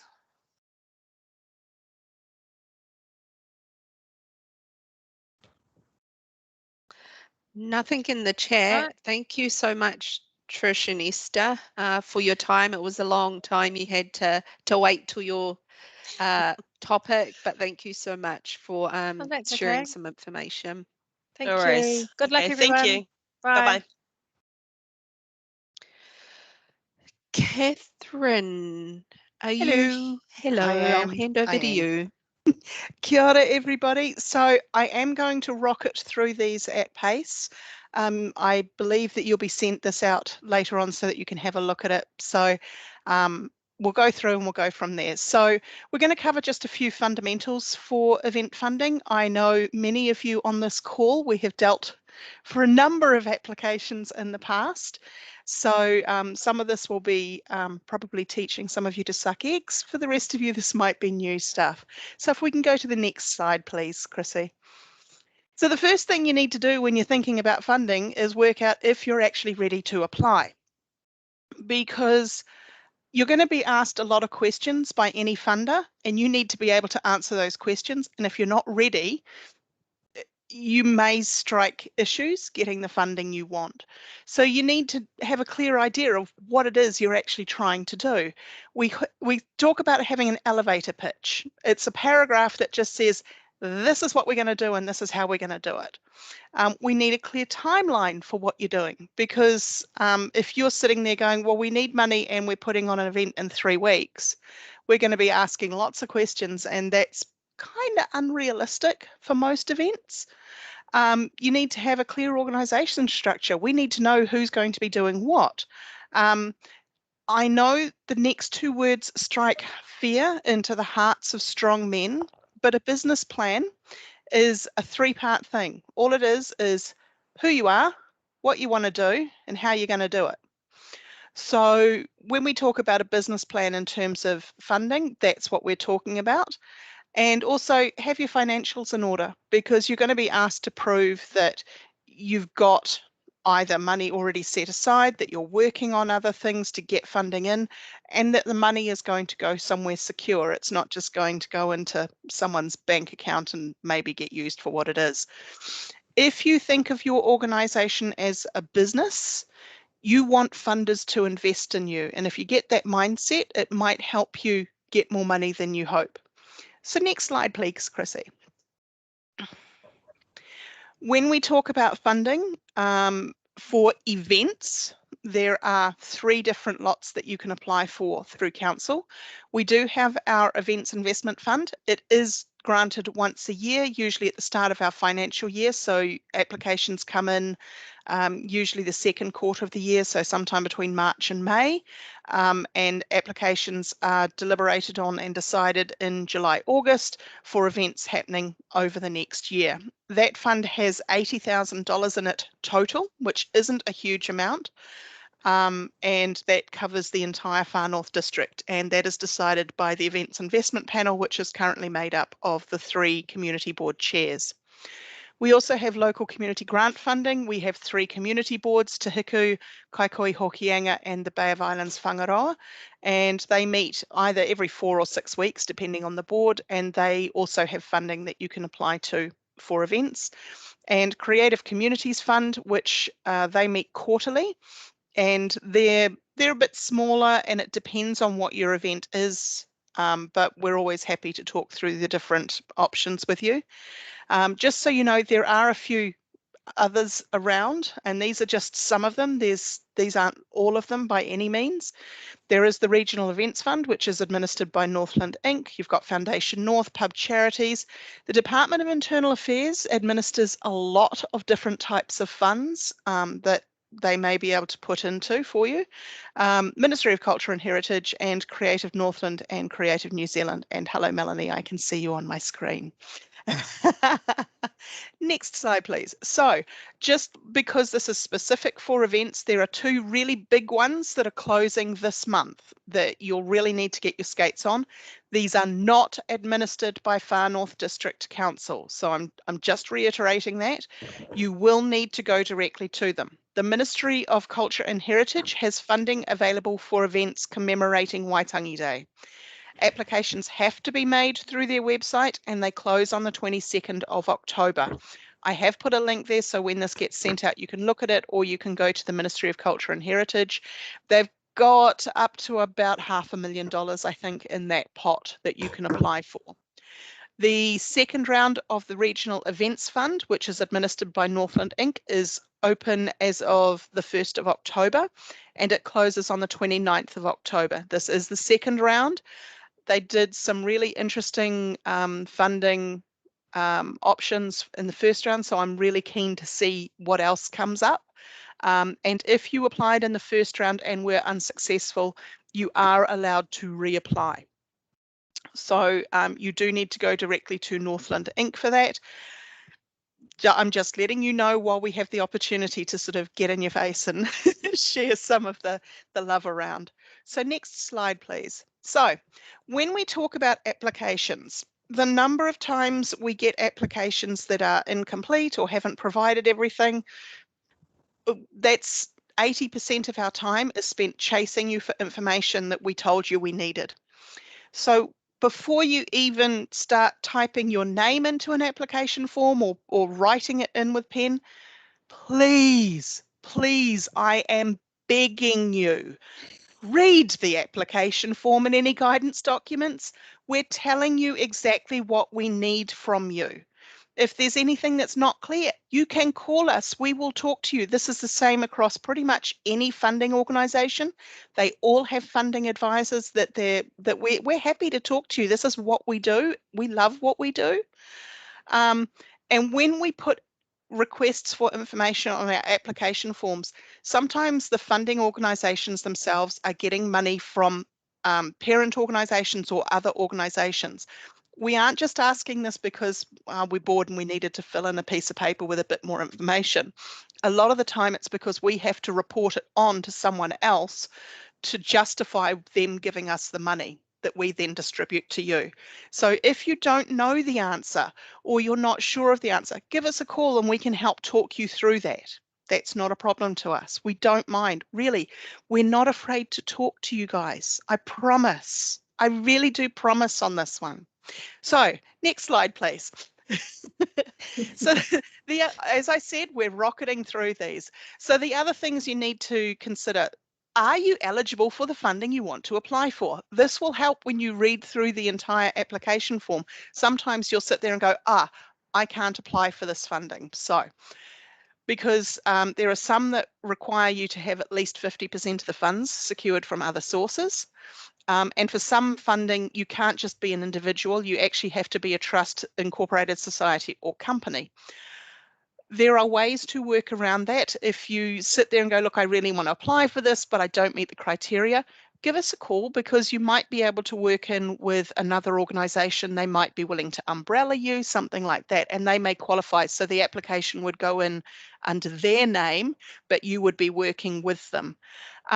When we talk about the 50% of funds secured from other sources, Far North District Council is one of the few in the country at the moment that will incorporate your sweat equity into this. So when you are looking, for example, at our local community grant fund application form, on page 3 where we have your budget, we have your volunteer contribution. And at the moment, and I'm going to be pushing for this to be increased, but this is what it is at the moment, we value every hour of your volunteer time at $20 per hour. So if you have 10 volunteers and each one of those has done 1 hour of work, that's $200 towards your sweat equity, your contribution that is included. You do need to put some skin in the game. And when I talk about skin, I'm talking not just the sweat equity. Usually you need to show that you have at least some money. You can't just use your volunteer time. But give us a call and talk about it. Like I say, we don't bite. We love you calling us. It's fine. Also, what are your backup plans? A lot of the time when you apply for funding, you will need to present and say, look, we're coming to you for this money because, and you'll be asked, what happens if you don't get all the money? So you need to have a backup plan. Okay, if we don't, we'll cut our cloth or whatever. So what else can you do to get funds to run the event? Whether it's running sausage sizzles, applying to multiple ones, all of that sort of thing. can you work with another organisation or group? Because there might be 2 or 3 of you that if you came together, instead of having this teeny-weeny event, you can actually make it something bigger and you can all work off each other. What are your plans for COVID-19? So at the moment, I have, I think, 6 organisations that had been granted funding for events through different funding sources. And they're coming back going, can we use this because we need to delay? And so our original dates are changing. So have your backup plans. It's like, okay, if we can't do it next week, we're going to do it next month. We're going to put it off, whatever. Also, think about accessibility, because obviously sometimes it's challenging for people to get in if they're visually impaired or mobility impaired. When we talk about healthy food and drinking options, we're not talking about it from the alcohol side. We have a lot of our community board members who have expressed concerns about the number of sugar and all those sort of things in the drinks. So they want you to think about providing water free of charge, all of that sort of thing. And also thinking about waste minimisation, which I know Simon touched on right at the beginning of this presentation. And also, when you receive funding, you will have to report back afterwards about how your event went, how you spent the funding, all of that sort of stuff. If you don't provide that post-event report to us, you may be ineligible for any funding from council for a period between 3 and 5 years. So if I'm sitting there and I'm going, well, I've got an application from you, but you got money from us last year and haven't given us the report, you need to talk to us about why you haven't given us the report, because we're not even supposed to consider your application. Okay, but we will work with you on that one. Next slide, please. So where can you get help?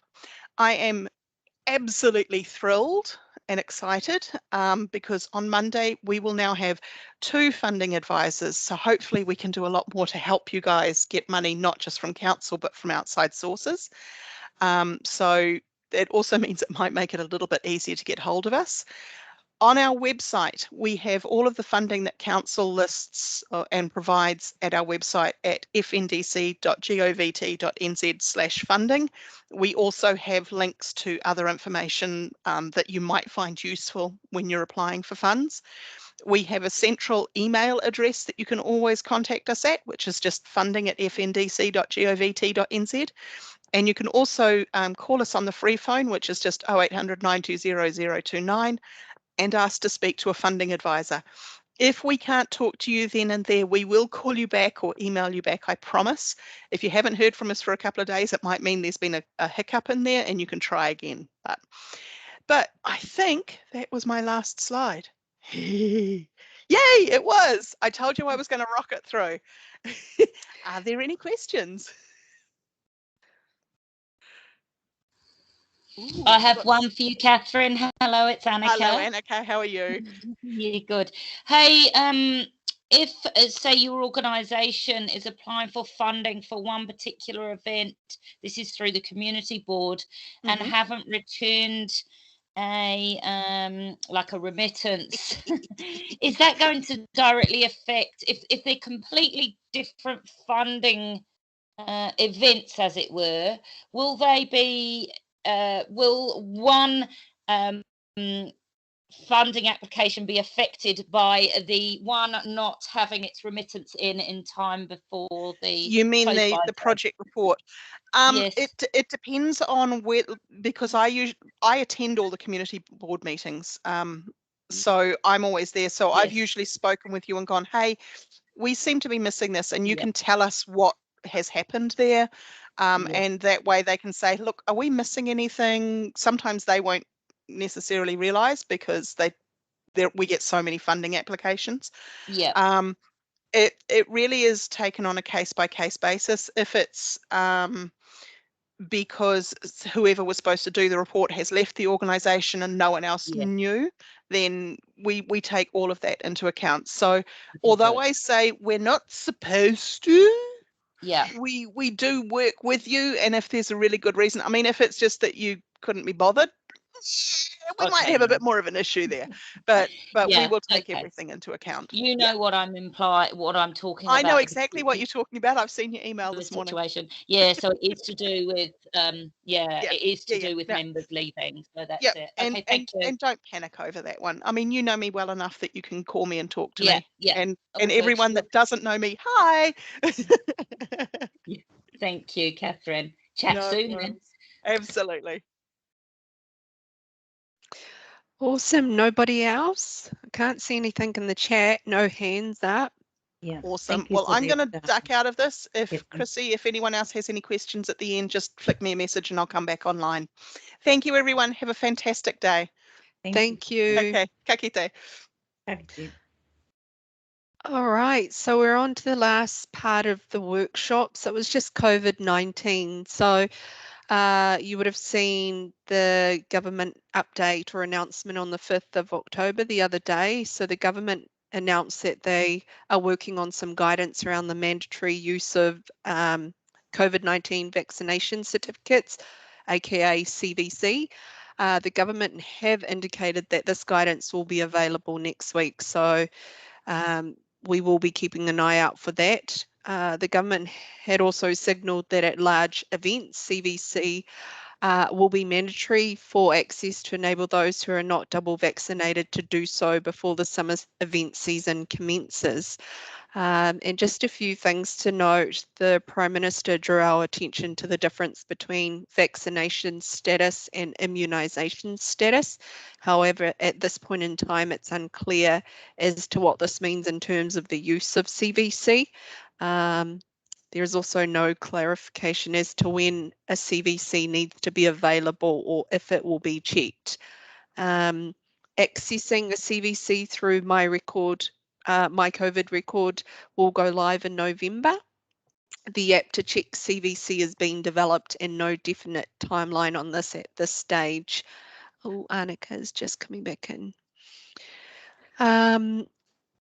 Just making sure Annika's back in. The government is working on a legal framework so that anyone can require a CVC with the exception of a service or a venue deemed essential. Again, clarification around what essential looks like is still pending from the government when we start to see some of the guidance and some of the framework that they're currently working on.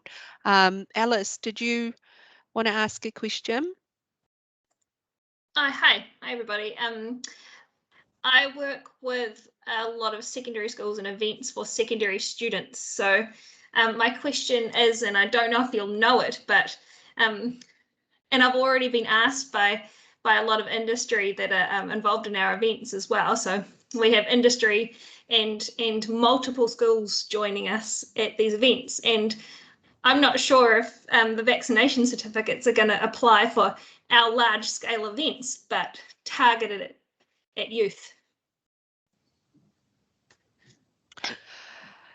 Not sure. It's all kind of still in what looks like development mode. We're pretty much here in council are privy to the stuff yous get. So at the same time, public are getting information as when we're getting it as well. And we're keeping an eye on the COVID-19 website, which is constantly changing and updating and stuff like that. So I don't really have an answer for you, sorry, Alice, around how, what that looks like for you guys in the events yous hold until we start to see, I guess, some guidance, some better clarification coming from government around what that looks like and the impact it may have on your events that you run, with the schools and whatnot.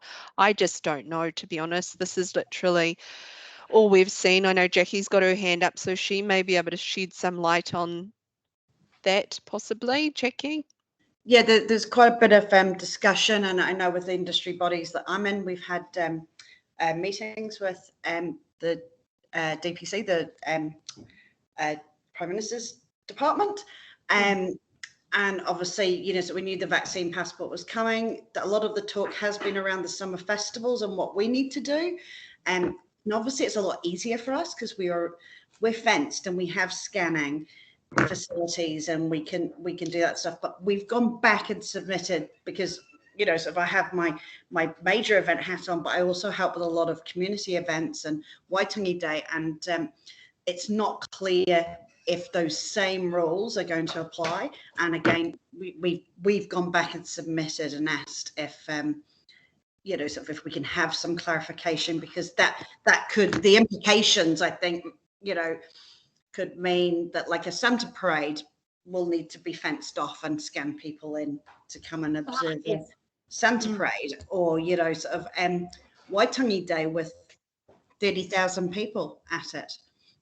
Can that proceed? You know, sort of, you know, there's lots and lots of questions. So yeah, so we are pushing and pushing to see if we can get some clarification, but definitely, yes, for any ticketed event, we're putting all the stuff in place around being able to scan that passport, and it does look like it will be mandated that it will be mandated that we have to scan that before people can enter.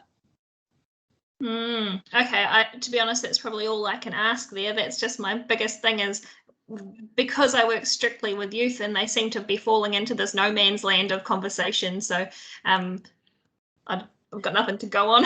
Yeah, well, we've got a big campaign as well starting tomorrow.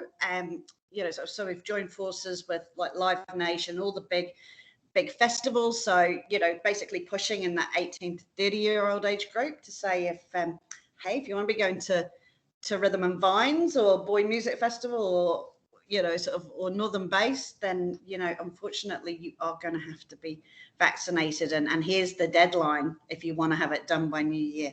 So we've got a big push going out about that tomorrow. Yeah, a bit confusing for us that we're dealing with, you know, age, you know, 13-year-olds up to 17-year-olds, so they're not adults, so it's going to be very weird and hard to monitor, and I feel students are going to miss out. Very difficult, and might not all have iPhones, or very difficult for you. But yeah. Okay, I'm going to stop hijacking that. I just wanted to check to see if anyone else knew anything. Okay, thank you. Cool. Annika, is your hand up? Yeah, I put it up and down a couple of times. So I'm with you, Alice and Jackie. My query to Jackie, I know you've been talking to the government bodies and that on these mandated vaccines, and that's, like you say and pointed out, that's fine for the ticketed events. But what about for the youngsters under the 13 years old? Are they, because they're not being vaccinated, so I assume they can just, under 13 they'll be able to come in, and then over 13 they're the ones that, is it over 13 or is it over 15? So those are the sorts of questions that need to be answered. It's not just about what's happening with these free events and also the secondary school events and all of that. It's actually working out the finite details of the ages with these vaccinations. Look, don't get me wrong, I completely am with the fact it needs to happen. We just need more transparency. And Jackie, you know, I've mentioned this at today's mayoral meeting this morning, and I said it last week. We just need to keep drumming, keep going. We need transparency and we need a strategy, and none of us know the answers, do we? No, there's, you know, so when things keep changing, I mean, the Ministry of Health even changed the recommended 6 weeks between vaccines this morning to 3. So, you know, it's information is changing daily. So we don't know, and I don't know the answer about, you know, sort of like 12 and unders that aren't eligible to be vaccinated. So who knows? You know, what do you do? And do we have to swab, you know, sort of, and test at gates? And how do we deal with all, you know, people who don't, you know, we'll be turning away people from gates and from events, and that, to adding in security. And are they going to bring in bring in the saliva testing that they've got in Europe, which is just literally spit on a card and you get almost like a result, like a pregnancy test? Surely that's the way to do it, rather than wait 5 days for a result. So there is so I assume you guys, you know, the big event companies are putting that to the government and saying, you've really got to start finding these solutions. So, I mean, they're actually handing out those saliva tests on street corners in the UK, and they get a 5-pack, free 5-pack, and it's just literally exactly like a pregnancy test. The line comes up, and this will be applicable for entrance into bars, clubs, all of the events, and they really have got to think about the process. And yeah, anyway, I could ramble on for hours and I won't. Yeah. Cool. Just keep on pushing. Hine Whare, you had a question? Yes, I'm just so glad to hear that there. It's not just us in the dark, that we're all in the dark, because in relation to our application in particular for Waitangi, we've been going over and over this constantly. We set up a whole COVID station here before anybody could even get porphyried onto the marae this year. We want to implement that again next year, but that's only for porphyry.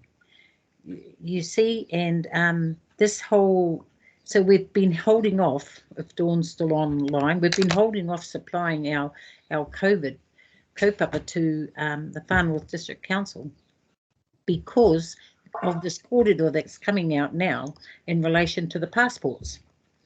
So, it's nice to hear we're all in the dark and things are changing constantly. But I do like that saliva test. But at the moment, how the heck are we going to manage it? We wanted to put up the roadblock again at the island and actually do that for people coming into Waitangi and at the other end at Bledisloe Park. But see, those are dramatic situations that we've looked at, possibly not being supported by the police, but we have to try and work out something to try and offer somebody so that the event can go ahead. So in relation to this COVID scenario, all we've had to do is we've had to pull back into our own self, say those that we want to work with in relation to this kaupapa, they must have 2 vaccination shots and they must show it. So yes, 30,000 plus people. How are you going to manage it? Sorry, I didn't have a clue. Prime Minister's breakfast, the whole world goes to that. I know. So anybody, we're definitely trying to think of solutions because we want to save Waitangi Day, and we want it to go ahead. We're trying to save Christmas too, trying to think of solutions around the Christmas parades and so there's lots of heads thinking, and we'll keep you updated with anything that we come up with, and and any plans that we can put in place. Okay. No, awesome. Just the final slide on the COVID-19. I mean, it's probably no secret. You all know where to find the updates, but for those who do not know, we often refer to the covid19.govt.nz website, and there it breaks it down, through alert levels and for different activities and so forth. That's what we refer to here in council when we're processing an application. We'll see, whether your event is allowed to take place in that particular alert level at that particular time. So please also just keep up to date on what updates there are in that space. And like we've all just touched on, it's forever changing or evolving. But this is where we go to, and if you can please make sure that's one of your areas you go to keep up to date on what's happening in the COVID-19 realm. And just finally, there's the mandatory, obviously no secret, you would all know, record keeping. So just making sure you've got QR codes or a way for your attendees to be able to sign in and to record, their visit to your event. I guess I was just covering off in that last sentence as well.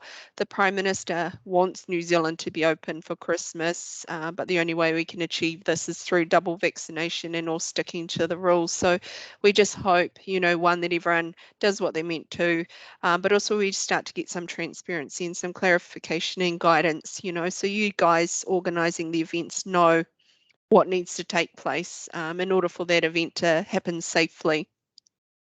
I guess final last shot for Q&A, and then I can wrap it up. If I can see a hand up, but I can't see Geraldine. Yep. I've just got a question. I'm doing a pop-up shop and I've got my QR code and everything, but I do have one stall holder who is health compromised with a heart condition. Now he is looking to get an exemption from his doctor for not wearing a mask so he can actually breathe, because he finds it very hard to breathe without a mask. But so what I've organised is the stall holders work one day in the shop along with me or my 2IC. But my question is, I don't want him to be harassed unnecessarily for not wearing a mask. I've suggested him wearing a badge with his medical exemption on, so it's like wearing a t-shirt saying he's exempt. Is that okay? Am I covered by that, or should I just say he needs somebody else in the shop that can wear a mask? I guess, Wendy, if you want to chip in, possibly. Oh, you're on mute. I guess it comes down to how he feels about working. Like, he will be very vulnerable should he be susceptible to a COVID case. And a mask is, just protecting him from that. So maybe it's just a further conversation about the risk he's putting himself in by being public facing in that situation. Yeah. Thank you. Okay. But I guess it might pay for him to have something visible, to show, because he might get harassed by customers, that's what and we I don't was, want that. Yeah, So, that's sort of what I was implying, that it needs to be something visible so that people can understand why he's not wearing a mask. Yeah. I have offered maybe a thinner mask, and maybe a slightly shorter one, so it does allow a little bit more airflow through. It's only one day, whether after the first, he does have some backup people that might be able to come into the shop and cover for him for that one day. We'll just see how it goes. Yeah. No, that's no problem. Alice, did you have another question? Oh, you're on mute.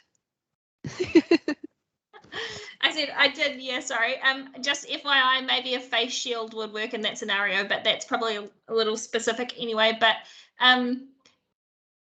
so is there anyone in the council who you can point us to specifically regarding any queries we have about our compliance to COVID-19 regulations? So like, I can look at the website, don't get me wrong, but that's often not a hell of a lot of help and not very clear with the specifics of each of our events. So who can I connect to?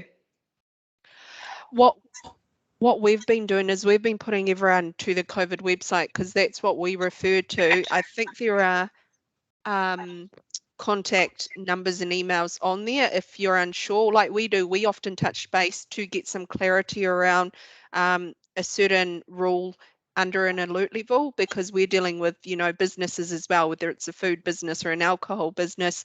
We're getting often the interpretation we have compared to a business owner differs, around what they can do and what they cannot do. So we often touch base directly through the COVID-19 website to gain clarification. Otherwise, you run the risk of our interpretation of the information on that website we're telling you, but it may not be the same interpretation that the government have, so that's the risk you run if you contact us. That's why it's safer. We're pushing everyone through to the government, through to the COVID-19 contact. I can give that to you, but that's what we do. If we're struggling with the interpretation of a rule on that page, we go directly to the government, because then we have people coming to us saying, this is what we think it says, and we're saying this is what we think it says, and then we often clash. So it's a lot safer to go directly to the source, being the government, to obtain clarification if you're not entirely sure of a rule under an alert level. Cool. Okay, that's sweet.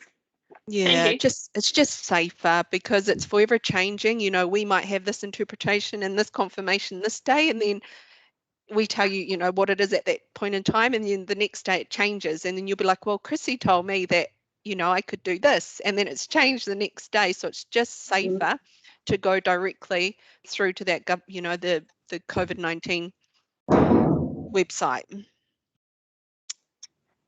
Cool. Anyone else before I just wrap this up, knowing we've got about 11 minutes or so. No more? So just in summary, it was just wrapping up everything. I know it's been a big workshop and a lot of information being dumped on you guys, and it's a lot to take on. But it's just saying, you know, if your event's going to be held in a public space, please go through that event permit process as soon as possible, because like Dawn said, that's needed for other things like an alcohol license. You need that event permit. If you're having food and alcohol, make sure that you've got the right license, or the food operator is registered if they need to be registered. If the road's going to be affected by your event, make sure you go through to the roading team to determine whether you need a traffic management plan or not. Again, with a resource consent, if you do need a resource consent, make sure that's lodged so it can be processed in time for your event. And again, you're welcome to contact a duty planner if you're not too sure whether you need a resource consent or not. Funding, Catherine, our amazing funding advisor, she's given a bit of information around some streams that may be available for you guys.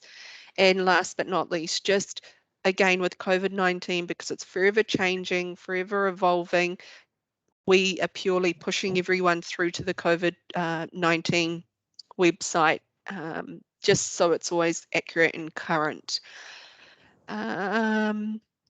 And that's all, folks. I've put everyone that's presented today, I've put all of their either phone number or email or both here, and just made bold the topics that they spoke to. So hopefully this is handy. Everyone that came and presented today is more than willing to talk to you. So please do not hesitate to contact the right person if you have any questions relating to the topics that they look after or the functions they look after. And that was that. So it was a long session, but thank you so much. With school holidays, I know it was a challenge for some of yous, but really appreciate you giving up some of your time. I know yous are all busy, and I do hope that you've hopefully gone away with a bit more understanding of what we do in council and why we have these processes.